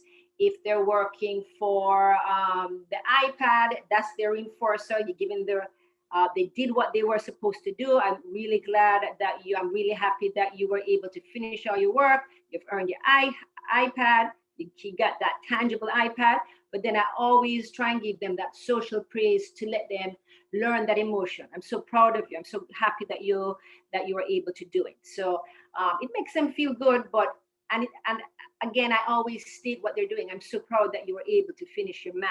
So they understand sometimes in their brain, what is it I'm getting praised for? Because you may assume that they know what they're getting praised for and they don't.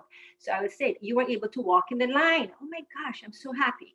So you might get a sticker or whatever, but they get the social praise also.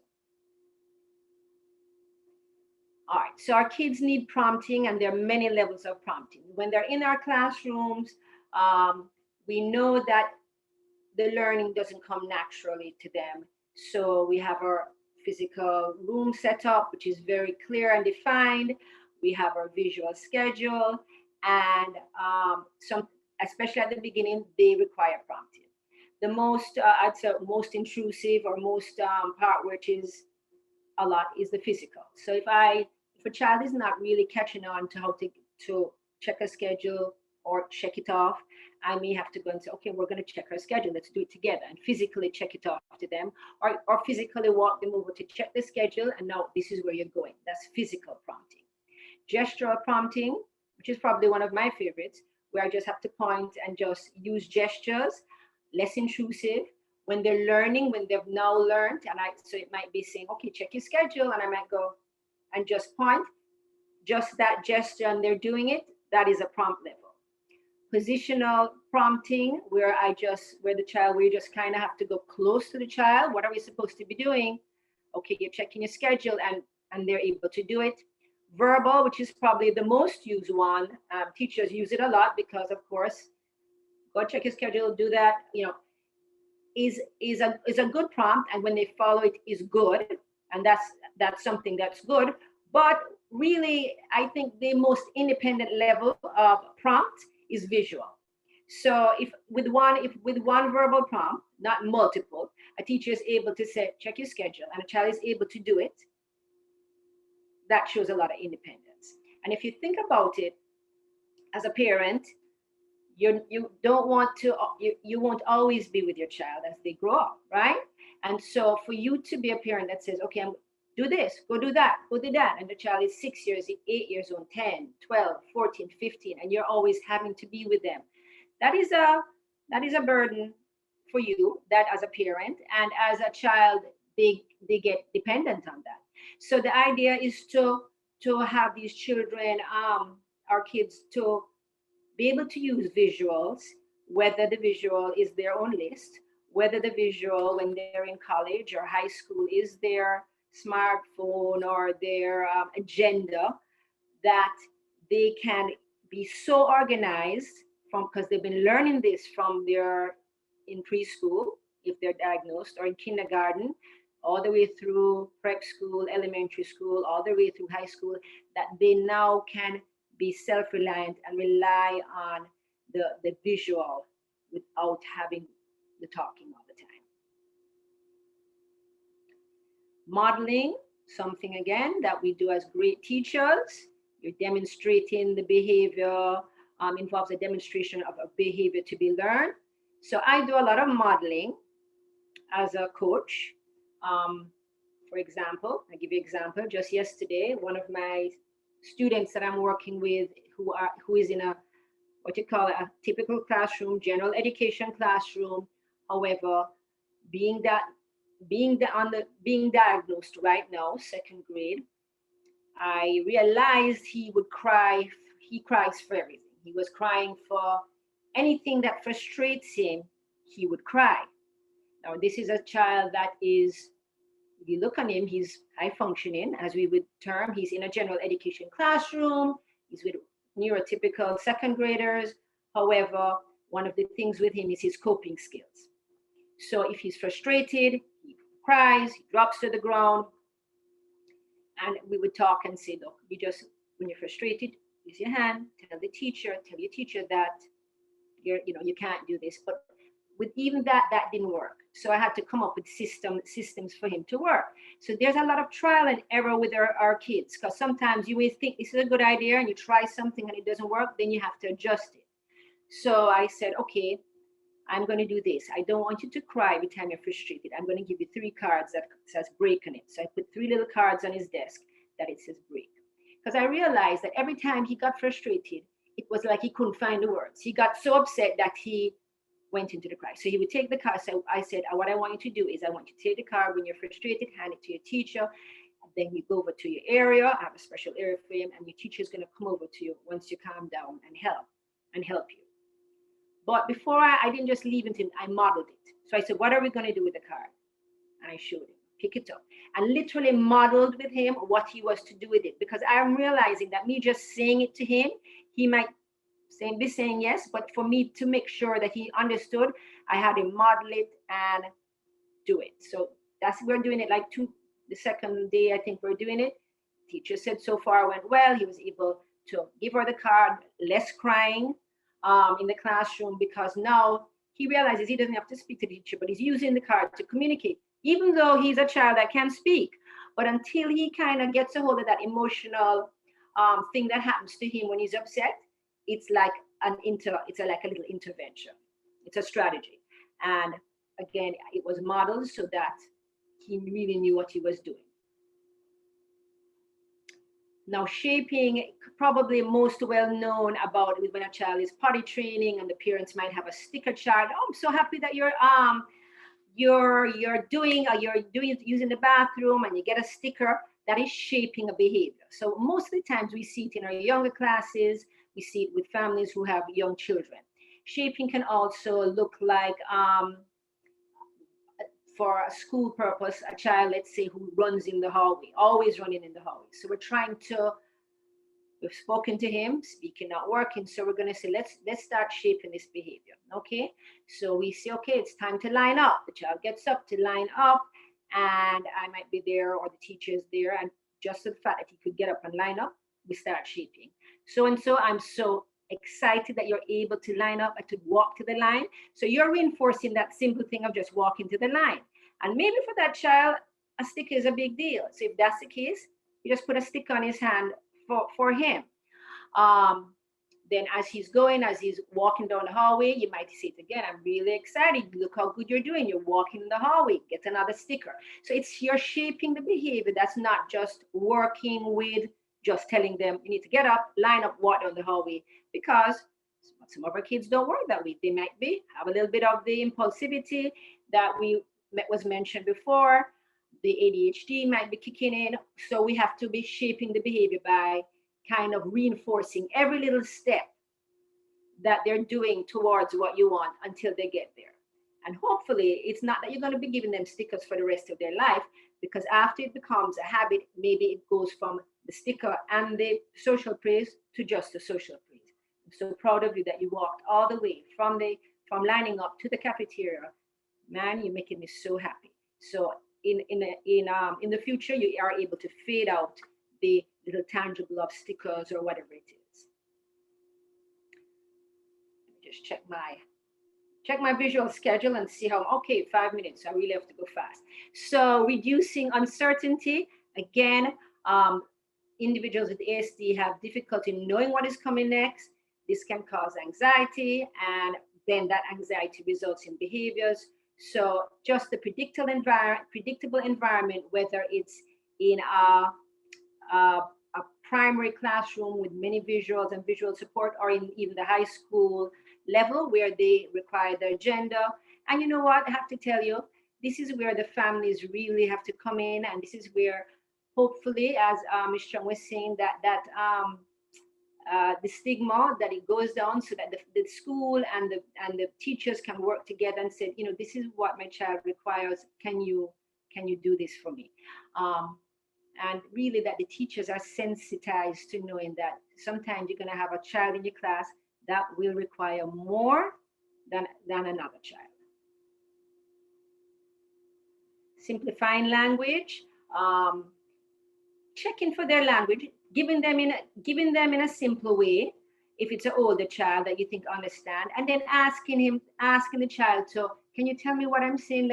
Let me see what can you tell me what I just said to you? What is it that I want you to do? And I just give you a real quick example today. I walked into a class and I saw a teacher just doing such a phenomenal job with this. And it was this very high functioning child, and he apparently had done, I didn't even know what he had done wrong. But I saw her call him over and she had on her mask. And the first thing she did, she said, stand back a little bit. She removed her mask and she said to him, look at my face. I'm not upset. And I was like, oh my God, I love this woman. Because one of the things that our kids sometimes are not able to read our facial expressions.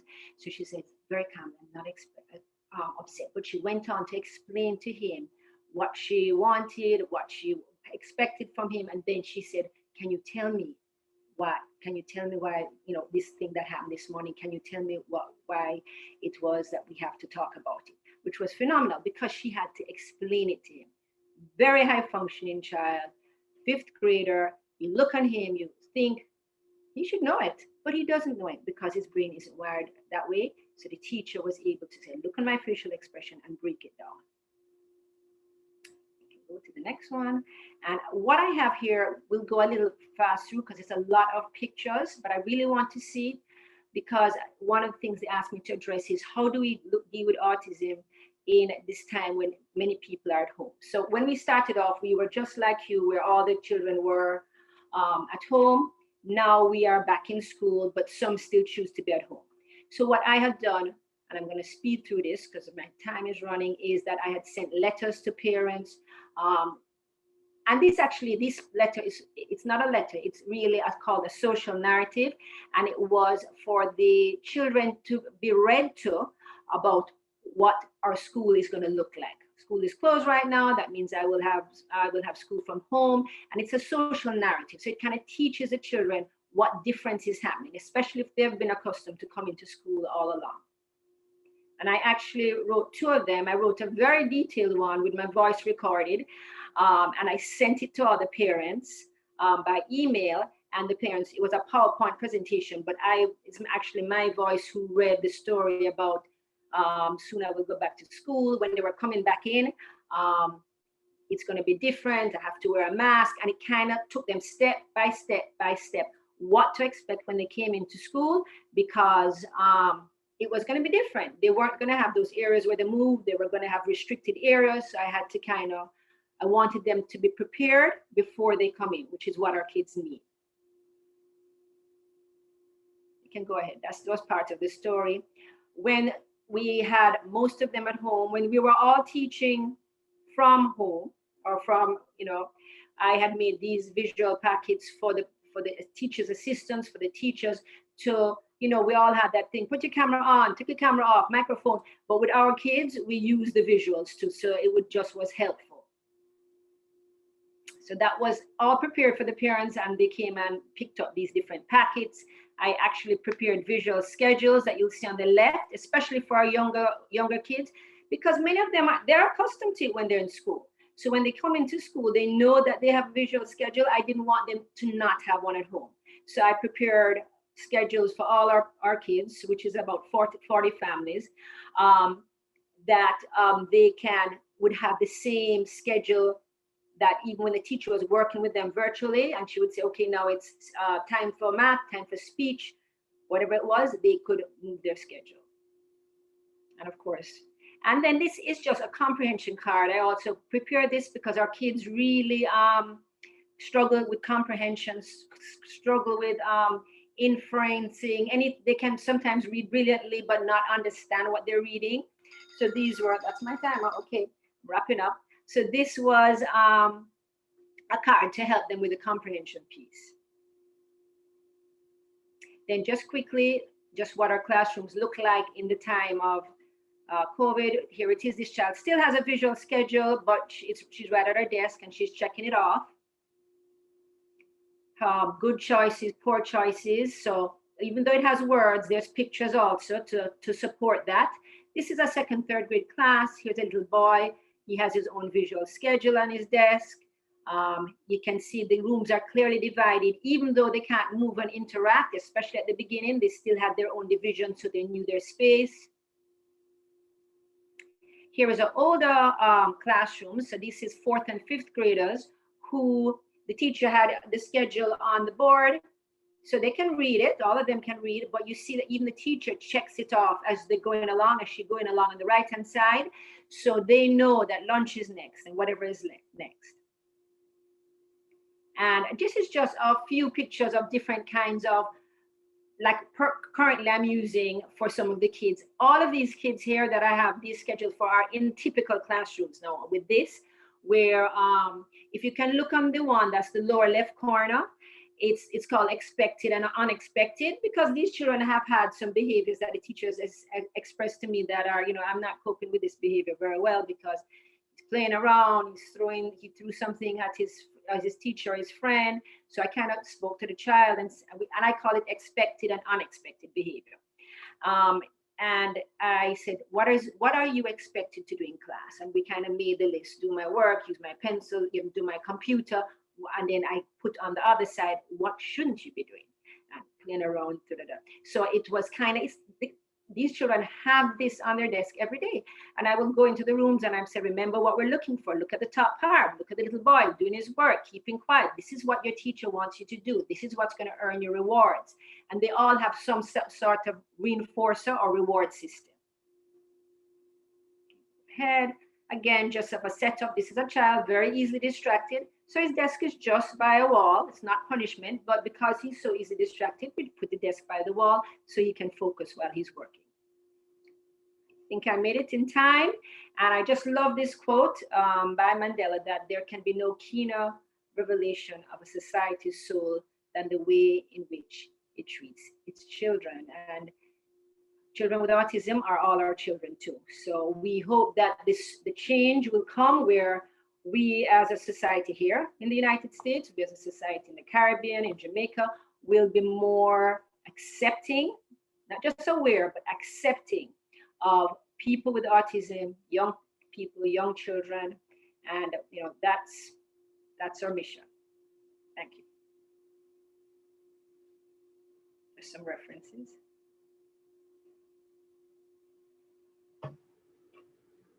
Thank you, Mrs. Santiago. This has been quite a bit of information here. The visuals were very, very, and certainly very clear. We're not hearing you, you're muted, but thank you. Yes, thank you so much for this. I wish I could have, I wish I could actually be there with the visuals. This is not like, how I feel about that. To see it on screen and to touch it and feel it and see it, you get such a clearer, but there time will come when that can happen. When that will happen. But certainly I think we have left with the full understanding of the importance of visuals for students with autism, for persons with autism. And certainly too, we have left with the idea that a lot of what we're looking at rests in good practices anyway. Yes. And so certainly that is something we need to look at, and how we break down, what you call it, how do we break down our tasks for students, especially students who might be challenged in this way. Now, I want to thank the 3 panelists. We're now in the section of our webinar that we can open to questions from our participants here. I want to indicate, first of all, though, that we had 1 or 2 questions which had come in before, and persons have been working steadily to answer those questions. I know Ms. Uribe might have been answering a few questions there. as well as Dr. Worton. I also know that other questions came in and the chat is open there. So if persons have other questions too, I want to point out two things really. One, there seems to be a lot of interest in the organization that Ms. Uribe is a part of, the card, and that framework seems to be very attractive here. I know Ms. Chung, her foundation is there, but I'd also want to, I don't see a representative from the Jamaica Autism Support Association, the JASA, which is a parent support organization. I went through the list. I didn't see them identified. I'm not sure if they're actually here, but that's also a parent support here in Jamaica. I'm sure Ms. Chung is aware of JASA and what they're doing here as well. And so persons were very interested in that. Another question that came up, and I would just want to put it in a little more context here, because I'm going to give Ms. Uribe a chance if there's anyone else who would want to get a little more detail on CARD and the framework, but there was a little question on the rate, the number of autistic persons in Jamaica. Of course, remember, our numbers would, in a sense, be comparable to worldwide numbers. So the same kinds of percentages, I would think, would still apply. And so that is the case. I know that one of our leading researchers here in Jamaica, Dr. Sams Vaughan, had recently presented some data on numbers as they pertain to our population here in Jamaica. And that information I gathered from the Ministry of Education's unit, where they were present at a seminar where she spoke on this.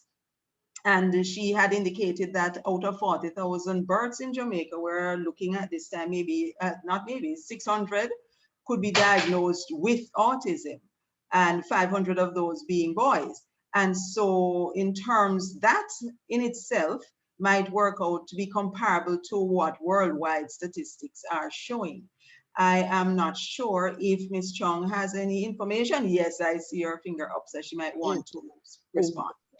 Ladies, I love you all. Panelists, you did a great job. Miss Monroe, that means you also. Dr. Worton, you're quite correct. Professor Sams Vaughan is the expert, leading expert. We have no definitive statistics. That's the problem. We have pockets, but the work that these wonderful ladies are doing have a consistent longevity. Like you are looking at least, and I know it's more than that, Mrs. Santiago et al., you're looking at least a decade worth of statistics and data that you use to craft these programs. Dr. Worton put that thing up. Yes, it's very true. We're in the nascent stages. There's collection. Professor Sams Vaughan is really doing an excellent job.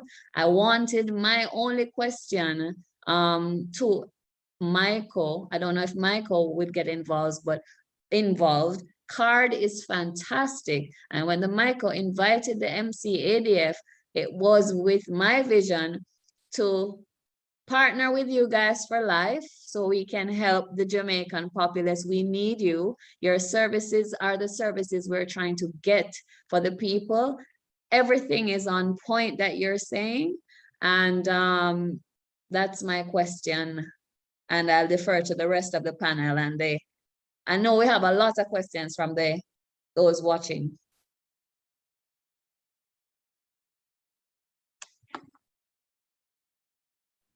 Ms. Monroe, you're muted.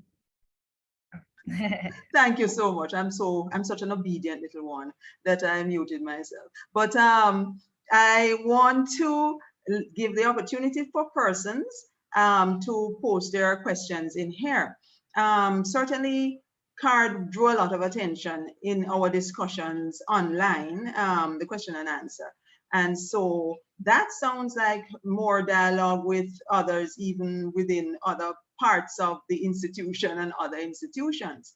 So I'm not seeing any other questions open there. So I'm going to actually ask if persons would raise their hands, then we would be able to speak to recognize their questions.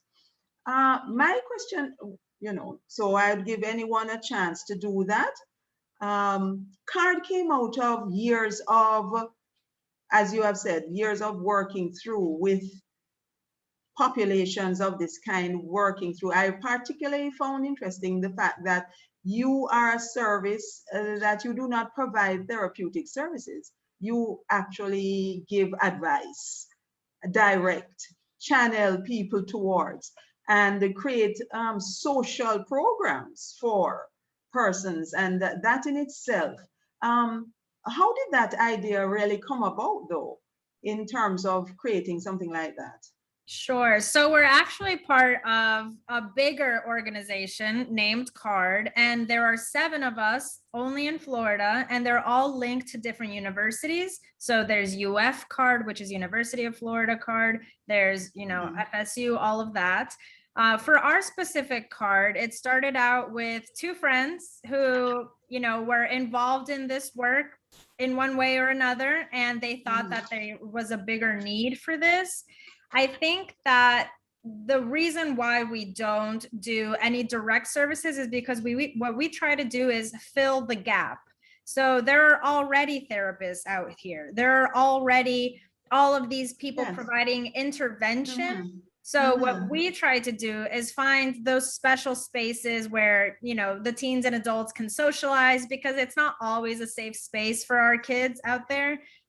So that's why we do offer those kind of programs. And then the rest is, of course, just to inform and spread the word of autism, to create more acceptance, because I think that the biggest thing is that people may not understand exactly what autism is, and they stick to the stereotypes that we have come to know about autism. And people are not really comfortable with the things that they don't know and understand. So if we're just able to present information and that, I think that it would be more accepting. Okay, certainly filling a role there. Yes, Ms. Santiago. Yeah, I was thinking though, Ms. Chung, with your organization, I think it actually probably does do some of the things that CAR does, because it's like, as a teacher, when I have my parents come in, the first thing I do is I send them to CARD.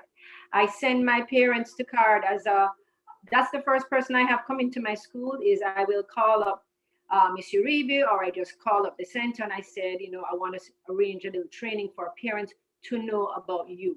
So, because that, I call them the middleman, right? They're the middleman because they're the people who are going to direct the parents in all the directions that they need to go. So I think it's something that, with a foundation like yours, because you have a wealth of information already, that really you are kind of acting as a card. It's just that you don't name card. What you doing? May I?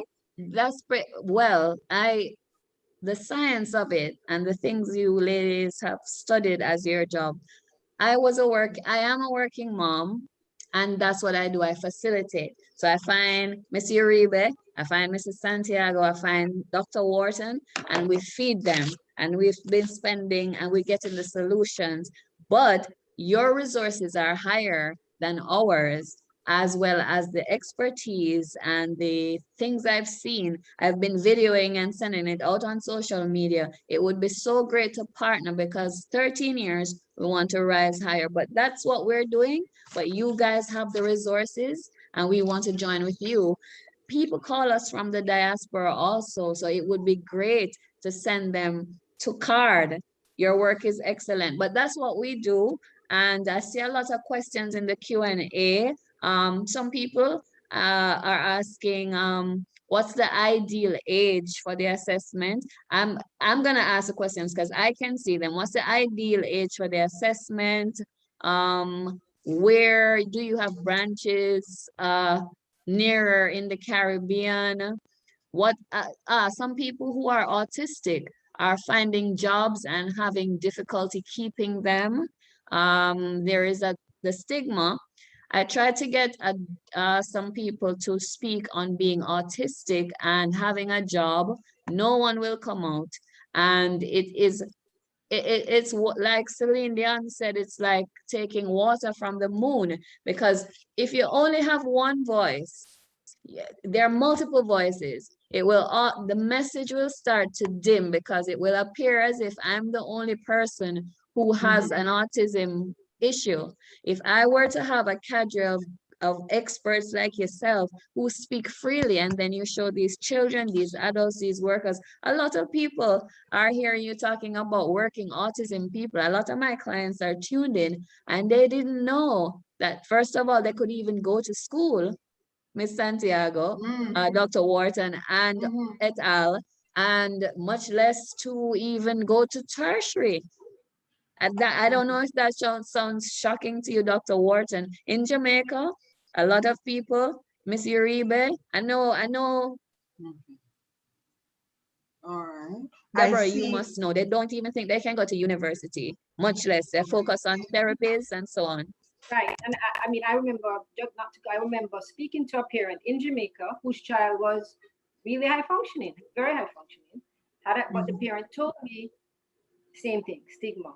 The only people who know about him is that, and let me tell you, very high functioning, knew about, I think it was trained, everything about it. And she's like, she was worried about the fact, and doing well in school, honestly, on my standards, but she was very stigmatized by the whole autism. Professional person, from a professional family, but very stigmatized. And she said only people know her, just her husband, herself, and the school. And she said, I think that when he reaches to out of the elementary school level to high school, I'm going to find him a special school. I said, no. I said, here is a child that is brilliant, really. And here's a child that you want to be able to go to college, to the tertiary. So you don't want to start what we call put him in a more restricted environment because he's functioning well in a least restrictive environment. So I said, no, that's not what you want to do. But there it is. She did have that stigma and she thought, let me hide him. I said, no, he's doing well. You know, and it was a conversation about that very same thing. And I'd like to say something that I have had to employ. I've had to glamorize it with Andy Warhol, Temple Grandin. I have had to try everything on the kitchen sink. I say, your child could be a billionaire. Their mind just works differently. I've tried everything, and we continue to try. Have you ever heard of Andy Warhol? They say Einstein possibly was a Bill Gates. So if you Bill Gates. And so I have to be, but as an advocate, I'm not a part of the policy system, and it's not my day job. Miss Monroe, don't curse me off, you know. No, one of the things I would like to say is that certainly as you speak here, what we find is, you know, as things go, many times we have smaller groups that are working in isolation, and really the bringing together, that seems to be the biggest thing that we need to have here now. The biggest thing is to bring this group together. How do we find the central pivot then to pull, as you say, we're doing a good job here, because as I look through and I realize, I'm told there are 3 hands raised. Unfortunately, yes. I can't see the names of the persons. Okay, there is Antonio Baker, Janelle Henry, and Tamika Lawrence. So okay, we'd like them to ask their questions in that order. And what was the first one you said? First one is Antonio, so I'll allow permission. So go ahead, Antonio. Antonio. Okay, good evening, ladies and gentlemen, those on the platform. I must say that this has truly been an informative webinar. Well, as Ms. Chung alluded to earlier, that especially in Jamaica, we need things at the policy level, because the truth is a lot is happening, as Ms. Monroe was saying, in sectors, but these sectors have not come together, and sometimes they operate disjointedly because they don't know that this function is happening here and that function is happening there. Yes, So what yes. we would want is a policy that brings all the sectors together. But you know, for me, more importantly, I've worked with some specialists like Dr. Shetty and others who they have been doing a lot of work in schools. But I think that because we are not able, because teachers really aren't trained to identify some of the issues that a person with autism might present with. So sometimes the teacher would think that the child is stubborn or doesn't want to do the work or is lazy or so on. So I think that in a Jamaican context, one of the first things that need to be done is that more specialists need to be involved at the school level so that we can identify these issues in the children and we can get them assessed, because when they're assessed, then it is easy for a specialist to probably say to a teacher that this child learns different, so they can help the teacher prepare a IPP for the child or things like that. So for me, really, I think that at the educational level, more specialists need to be employed and more students need to get assessed, because as it stands right now in Jamaica, some of the children are falling through the gaps, because even when you identify that they have a problem, because they are so lit, well, there's a small amount of institutions that can do the assessment. Sometimes when you send probably a child in grade 2 to get an assessment, the child ends up leaving primary school and still is not assessed because he or she is on a long waiting list. So I think that is one of the problems we really need to solve. Yes, that is so true, Mr. Baker, and we appreciate that comment, bringing to light something that we're very aware of when we are actually working with the students. I'm sure Ms. Chung is aware of that here. Yes. I wanted to say, as an advocate, I send all my clients to JASA. Anywhere, Dr. Shetty, I don't know if the gentleman who just asked the question, the same thing, referrals. So I know that JASA, they focus, we don't try to overlap because the services are so scarce. JASA does like counseling for the parents, just counsels the siblings who see an autistic child getting more attention, and that is it causes a lot of problems. So the interministerial and the interorganizational, but the recognition of the fact that policy level, and this is an area I think I heard Dr. Worton or Miss Santiago, it's a planet. It has to be separated from other challenges. It is too complex. So yeah, that you're so right, Miss Ty, they're doing their thing, and it all has to come in a compendium, and then we cull from that, and then we start finding solutions. I send everybody I get.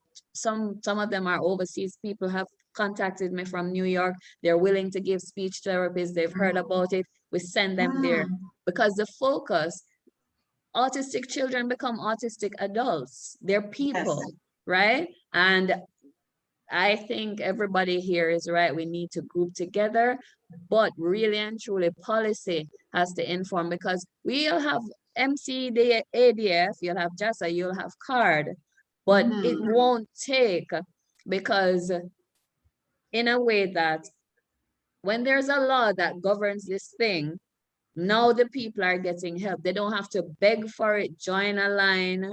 Yes. Maybe some of the fundings from the ministries can fund some of these assessments. And I know people want to ask questions, so let me shut up. Okay, the next raised hand is from Janelle Henry, so I will allow her permission.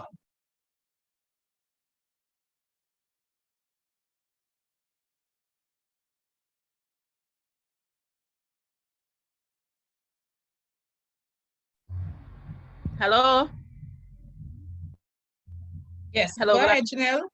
Oh, sorry. First of all, I want to say thanks for this forum. I am not in St. Kitts, but I am a parent of, sorry, I'm not in Jamaica, I'm from St. Kitts. And I have a child that is autistic.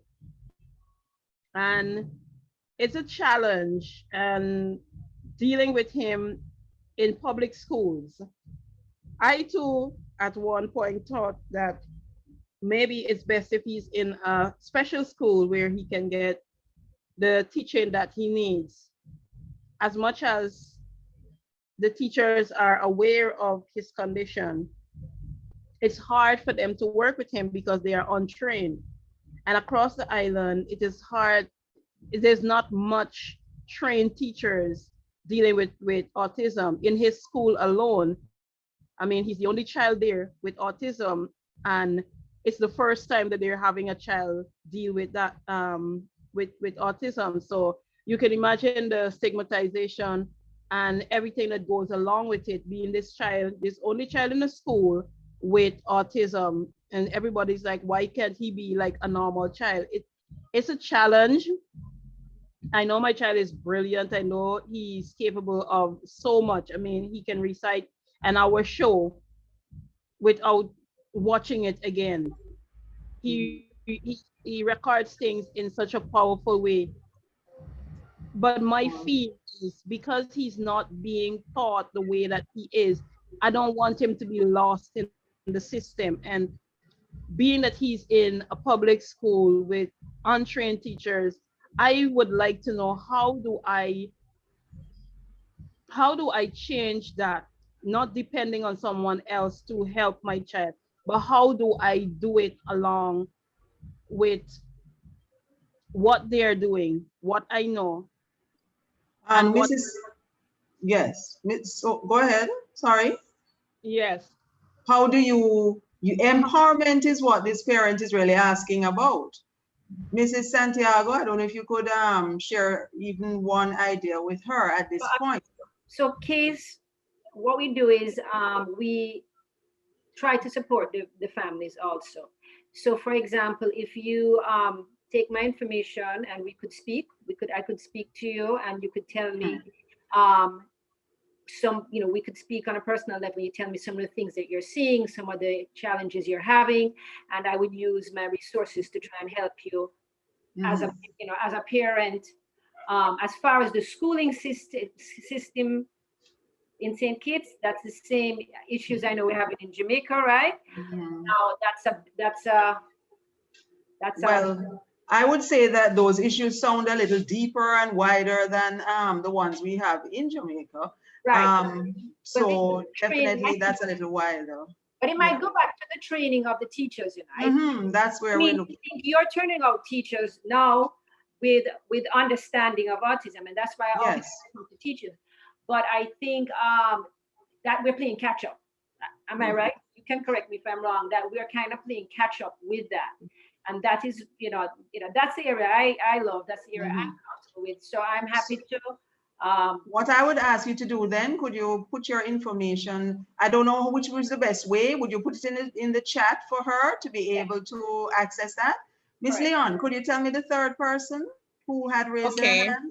Yeah. And there's another, I'm not sure if you're able to take both. And I'm not sure, just certainly the one who was the third person, that person was here. Tanika Fagan Lawrence. So I'll allow her permission to speak. Mrs. Fagan Lawrence might be the last one that we have time for this afternoon. Okay. Go ahead. Okay, so good afternoon, everyone. Good afternoon. I must thank you for the forum. I really enjoyed it and being informed. So I'm a parent from Jamaica and my third child is autistic. So based on the comparison, I realized that something was wrong with him from early. But I'm kind of having a challenge, especially now during COVID, in which to say a lot of the programs are put on hold because of COVID. So to say, get him revolve by early stimulation, or even to get him assessed to know where he is on the scale. I'm kind of having a challenge with that. And now he's 6 years old, that is supposed to be transforming into primary. I'm still kind of a woe to say, is he ready, yes or no? Honestly, Miss Chung, good afternoon. I did not remember anything about your what should I say now? Jeez, it slipped my mind. Your Organization. Yes, I didn't remember, or else I would have reached to you a long time.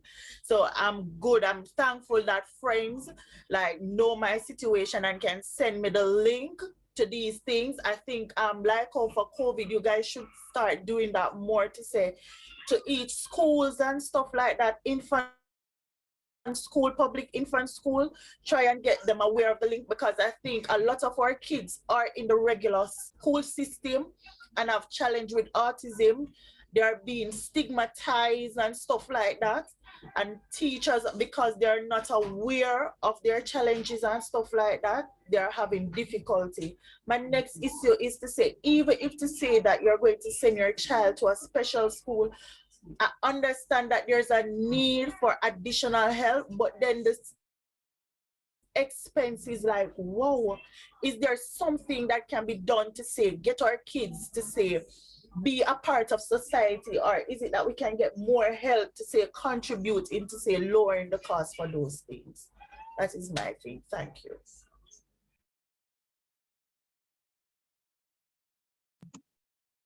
Miss Monroe, you're mute. Yeah, I realize.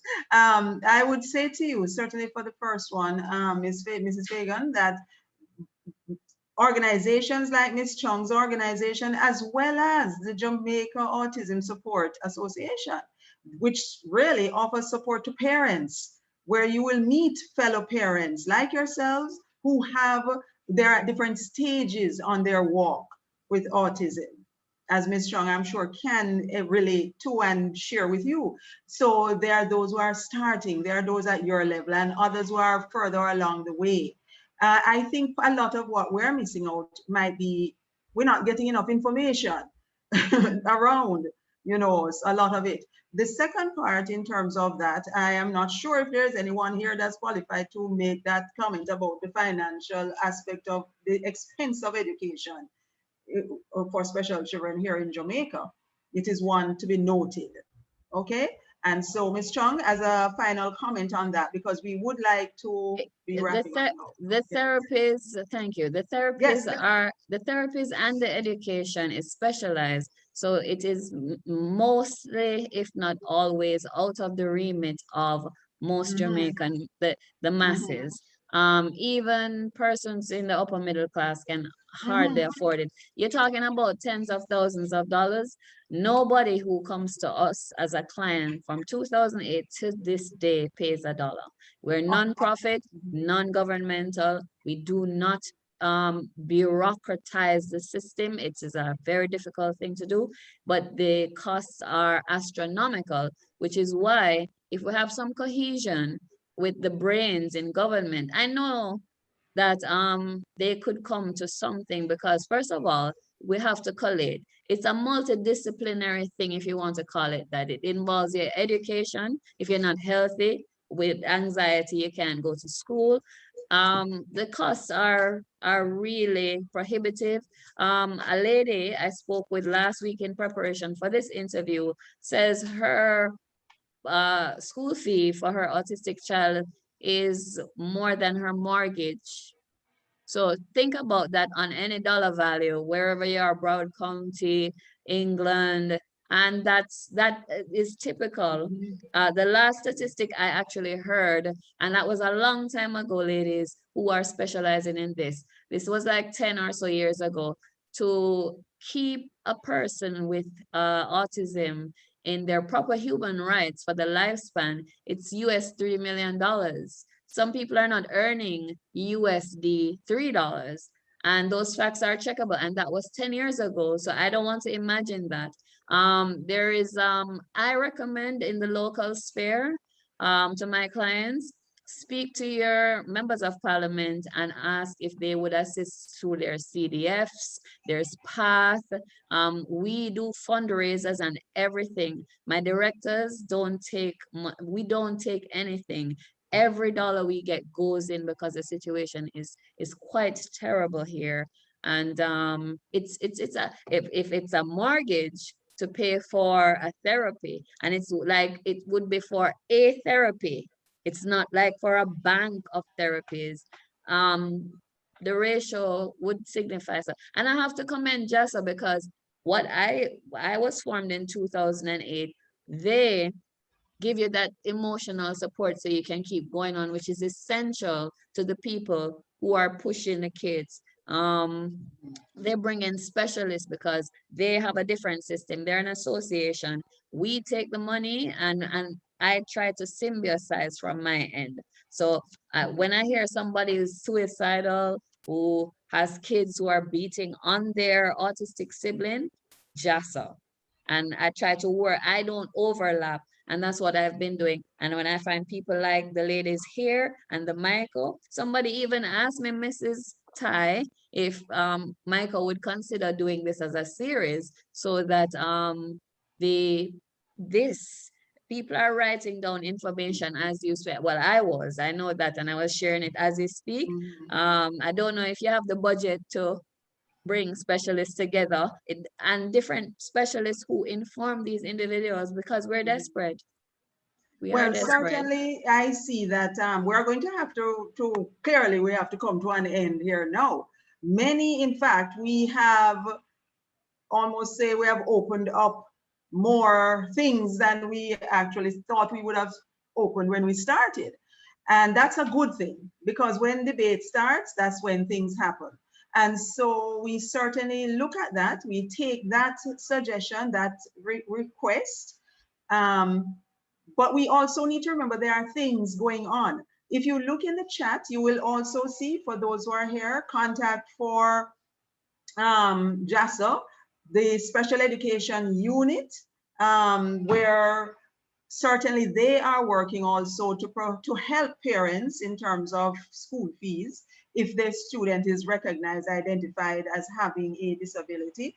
And so if you look in the chat, you will see some information here. We could talk a lot more on the different things. And as Ms. Chung said, persons are requesting that maybe Michael even looks in this direction of hosting little seminars to help persons to be aware. What I know in the chat, I saw some persons requesting information on how they could get trained in the basic skills of autism and the ABA. And so that in itself is also a key thing. I see Ms. Uribe wants to make a final comment, and then I'm going to ask Dean Foster to close for us. Yes, Ms. Uribe?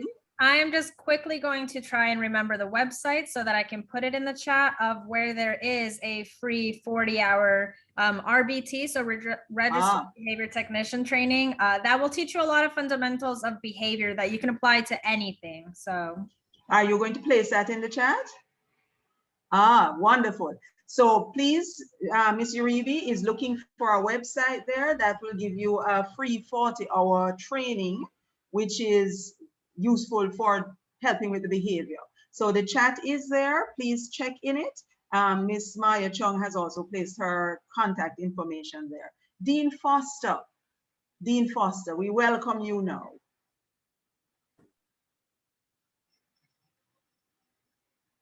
Are you seeing me? I'm seeing you, yes. Good afternoon. Mrs. Alison Monroe Tai, our moderator of this afternoon's proceedings.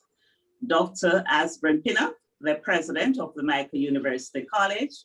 Dr. Albert Benjamin, acting vice president of academic affairs. Reverend Bosworth Mullings, the University College chaplain. Our special presenters, our esteemed virtual audience, and Team Mico, good afternoon. For the past 2.5 hours, you have found these presentations to be as eye-opening as they are inspiring, edifying, and thought-provoking. To Dr. Asburn Pinnock, sincerest thanks. Sir, the sincerity of your welcome and the smoothly delivered opening remarks that reminded us of the need to be equipped and informed to function well in our unique space in life are to be applauded.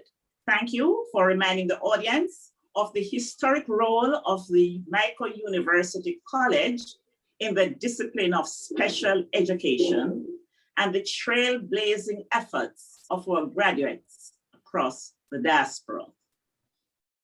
Thanks, Reverend Mullings, for your expression of faith in God's power that stirred us to appreciate unique characteristics and perspectives of individuals with disorders, and for invoking blessings on our presenters and audience.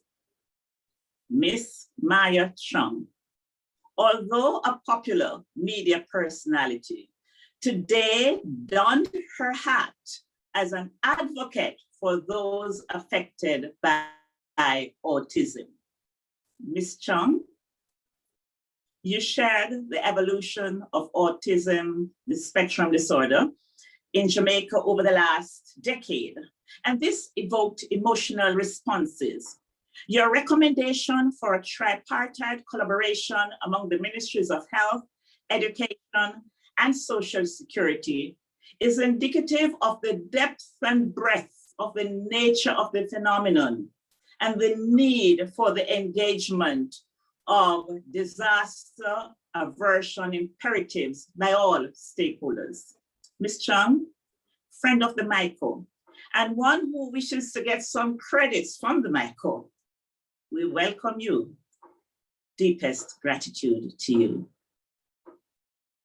Dr. Shannon Worton, you took us on a specialized journey of this neurological development disorder with the use of qualitative and quantitative data. You impressed upon us the need to refrain from using terminologies and expressions that stigmatize children on the spectrum. Of note, you reminded us that we are all different, but some of us have unique challenges. Our task, therefore, is to ensure we do not adopt a one-size-fits-all approach in communicating with and teaching these students. Dr. Worton, friend of the Mico and a phenomenal professional who has rearranged your schedule to share with us. Unbounded gratitude to you. Miss Catalina Uribe followed up with a multidisciplinary community-based approach to address the phenomenon and shared tested and proven strategies that have been used to maintain appropriate behaviors across varied settings at the agency, school, home, and community levels. Your presentation has caused us to reflect on our own experiences and our possibilities in Jamaica. The Mico is delighted to facilitate a possible alliance between the Jamaican and Floridian agencies. Ms. Uribe, friend of the Mico, our profound appreciation for your spirited presentation and your signal to us. Mrs. Deborah Santiago, a Jamaican operating out of Florida, but who always seeks to nourish her roots. Focused on some pedagogical strategies, techniques, and interventions. You went beyond reinforcing a number of the concepts and strategies, techniques to which some teachers in training and trained teachers have already been exposed. Of course, others of us who are not teachers have learned some strategies so that they can complement our teaching efforts. We certainly will never forget the use and importance of visuals. Deepest appreciation, Mrs. Santiago, friend of the Mico. Dr. Joan Reed, the head of the Department of Special Education, and your team, who ensured that we were blessed with the opportunity to develop and increase awareness of the phenomenon called autism. Thank you. Special recognition to Mrs. Monroe Tide for her pleasant and professional moderation of this afternoon's proceedings. Sincerest thanks to numerous other colleagues who played key serving roles. Ms. Chantel Robinson, our behind-the-scene assistant to the moderator. Mrs. Sharon Wolf, who did a great deal of public relations work. Mrs. Venice Leon, our Director of Online Learning, who made it possible for us to meet virtually. And Mr. Kareem Lindsay, our Technical Support Member. And all others with whom we consulted and who volunteered their services. The entire exercise would have been an effort in futility without you, our audience, from home and across the diaspora. On behalf of the Mico University College, I extend heartiest thanks for your interest, patience, the strength of your participation, and your expressions of gratitude. While the autism spectrum disorder is still being studied, we are all closer to an understanding of its nuances and coping strategies. What role will I play going forward? What role will you play going forward? In the words of one member of the audience from Texas, we have a long way to go, but it can be done. Thanks again to you all for this wonderful webinar. God bless you. Very good. Thank you. Thank you, everyone. Have a good afternoon. Blessings to all. Thank you. Thank you. Thank you. Thank you. Thank you.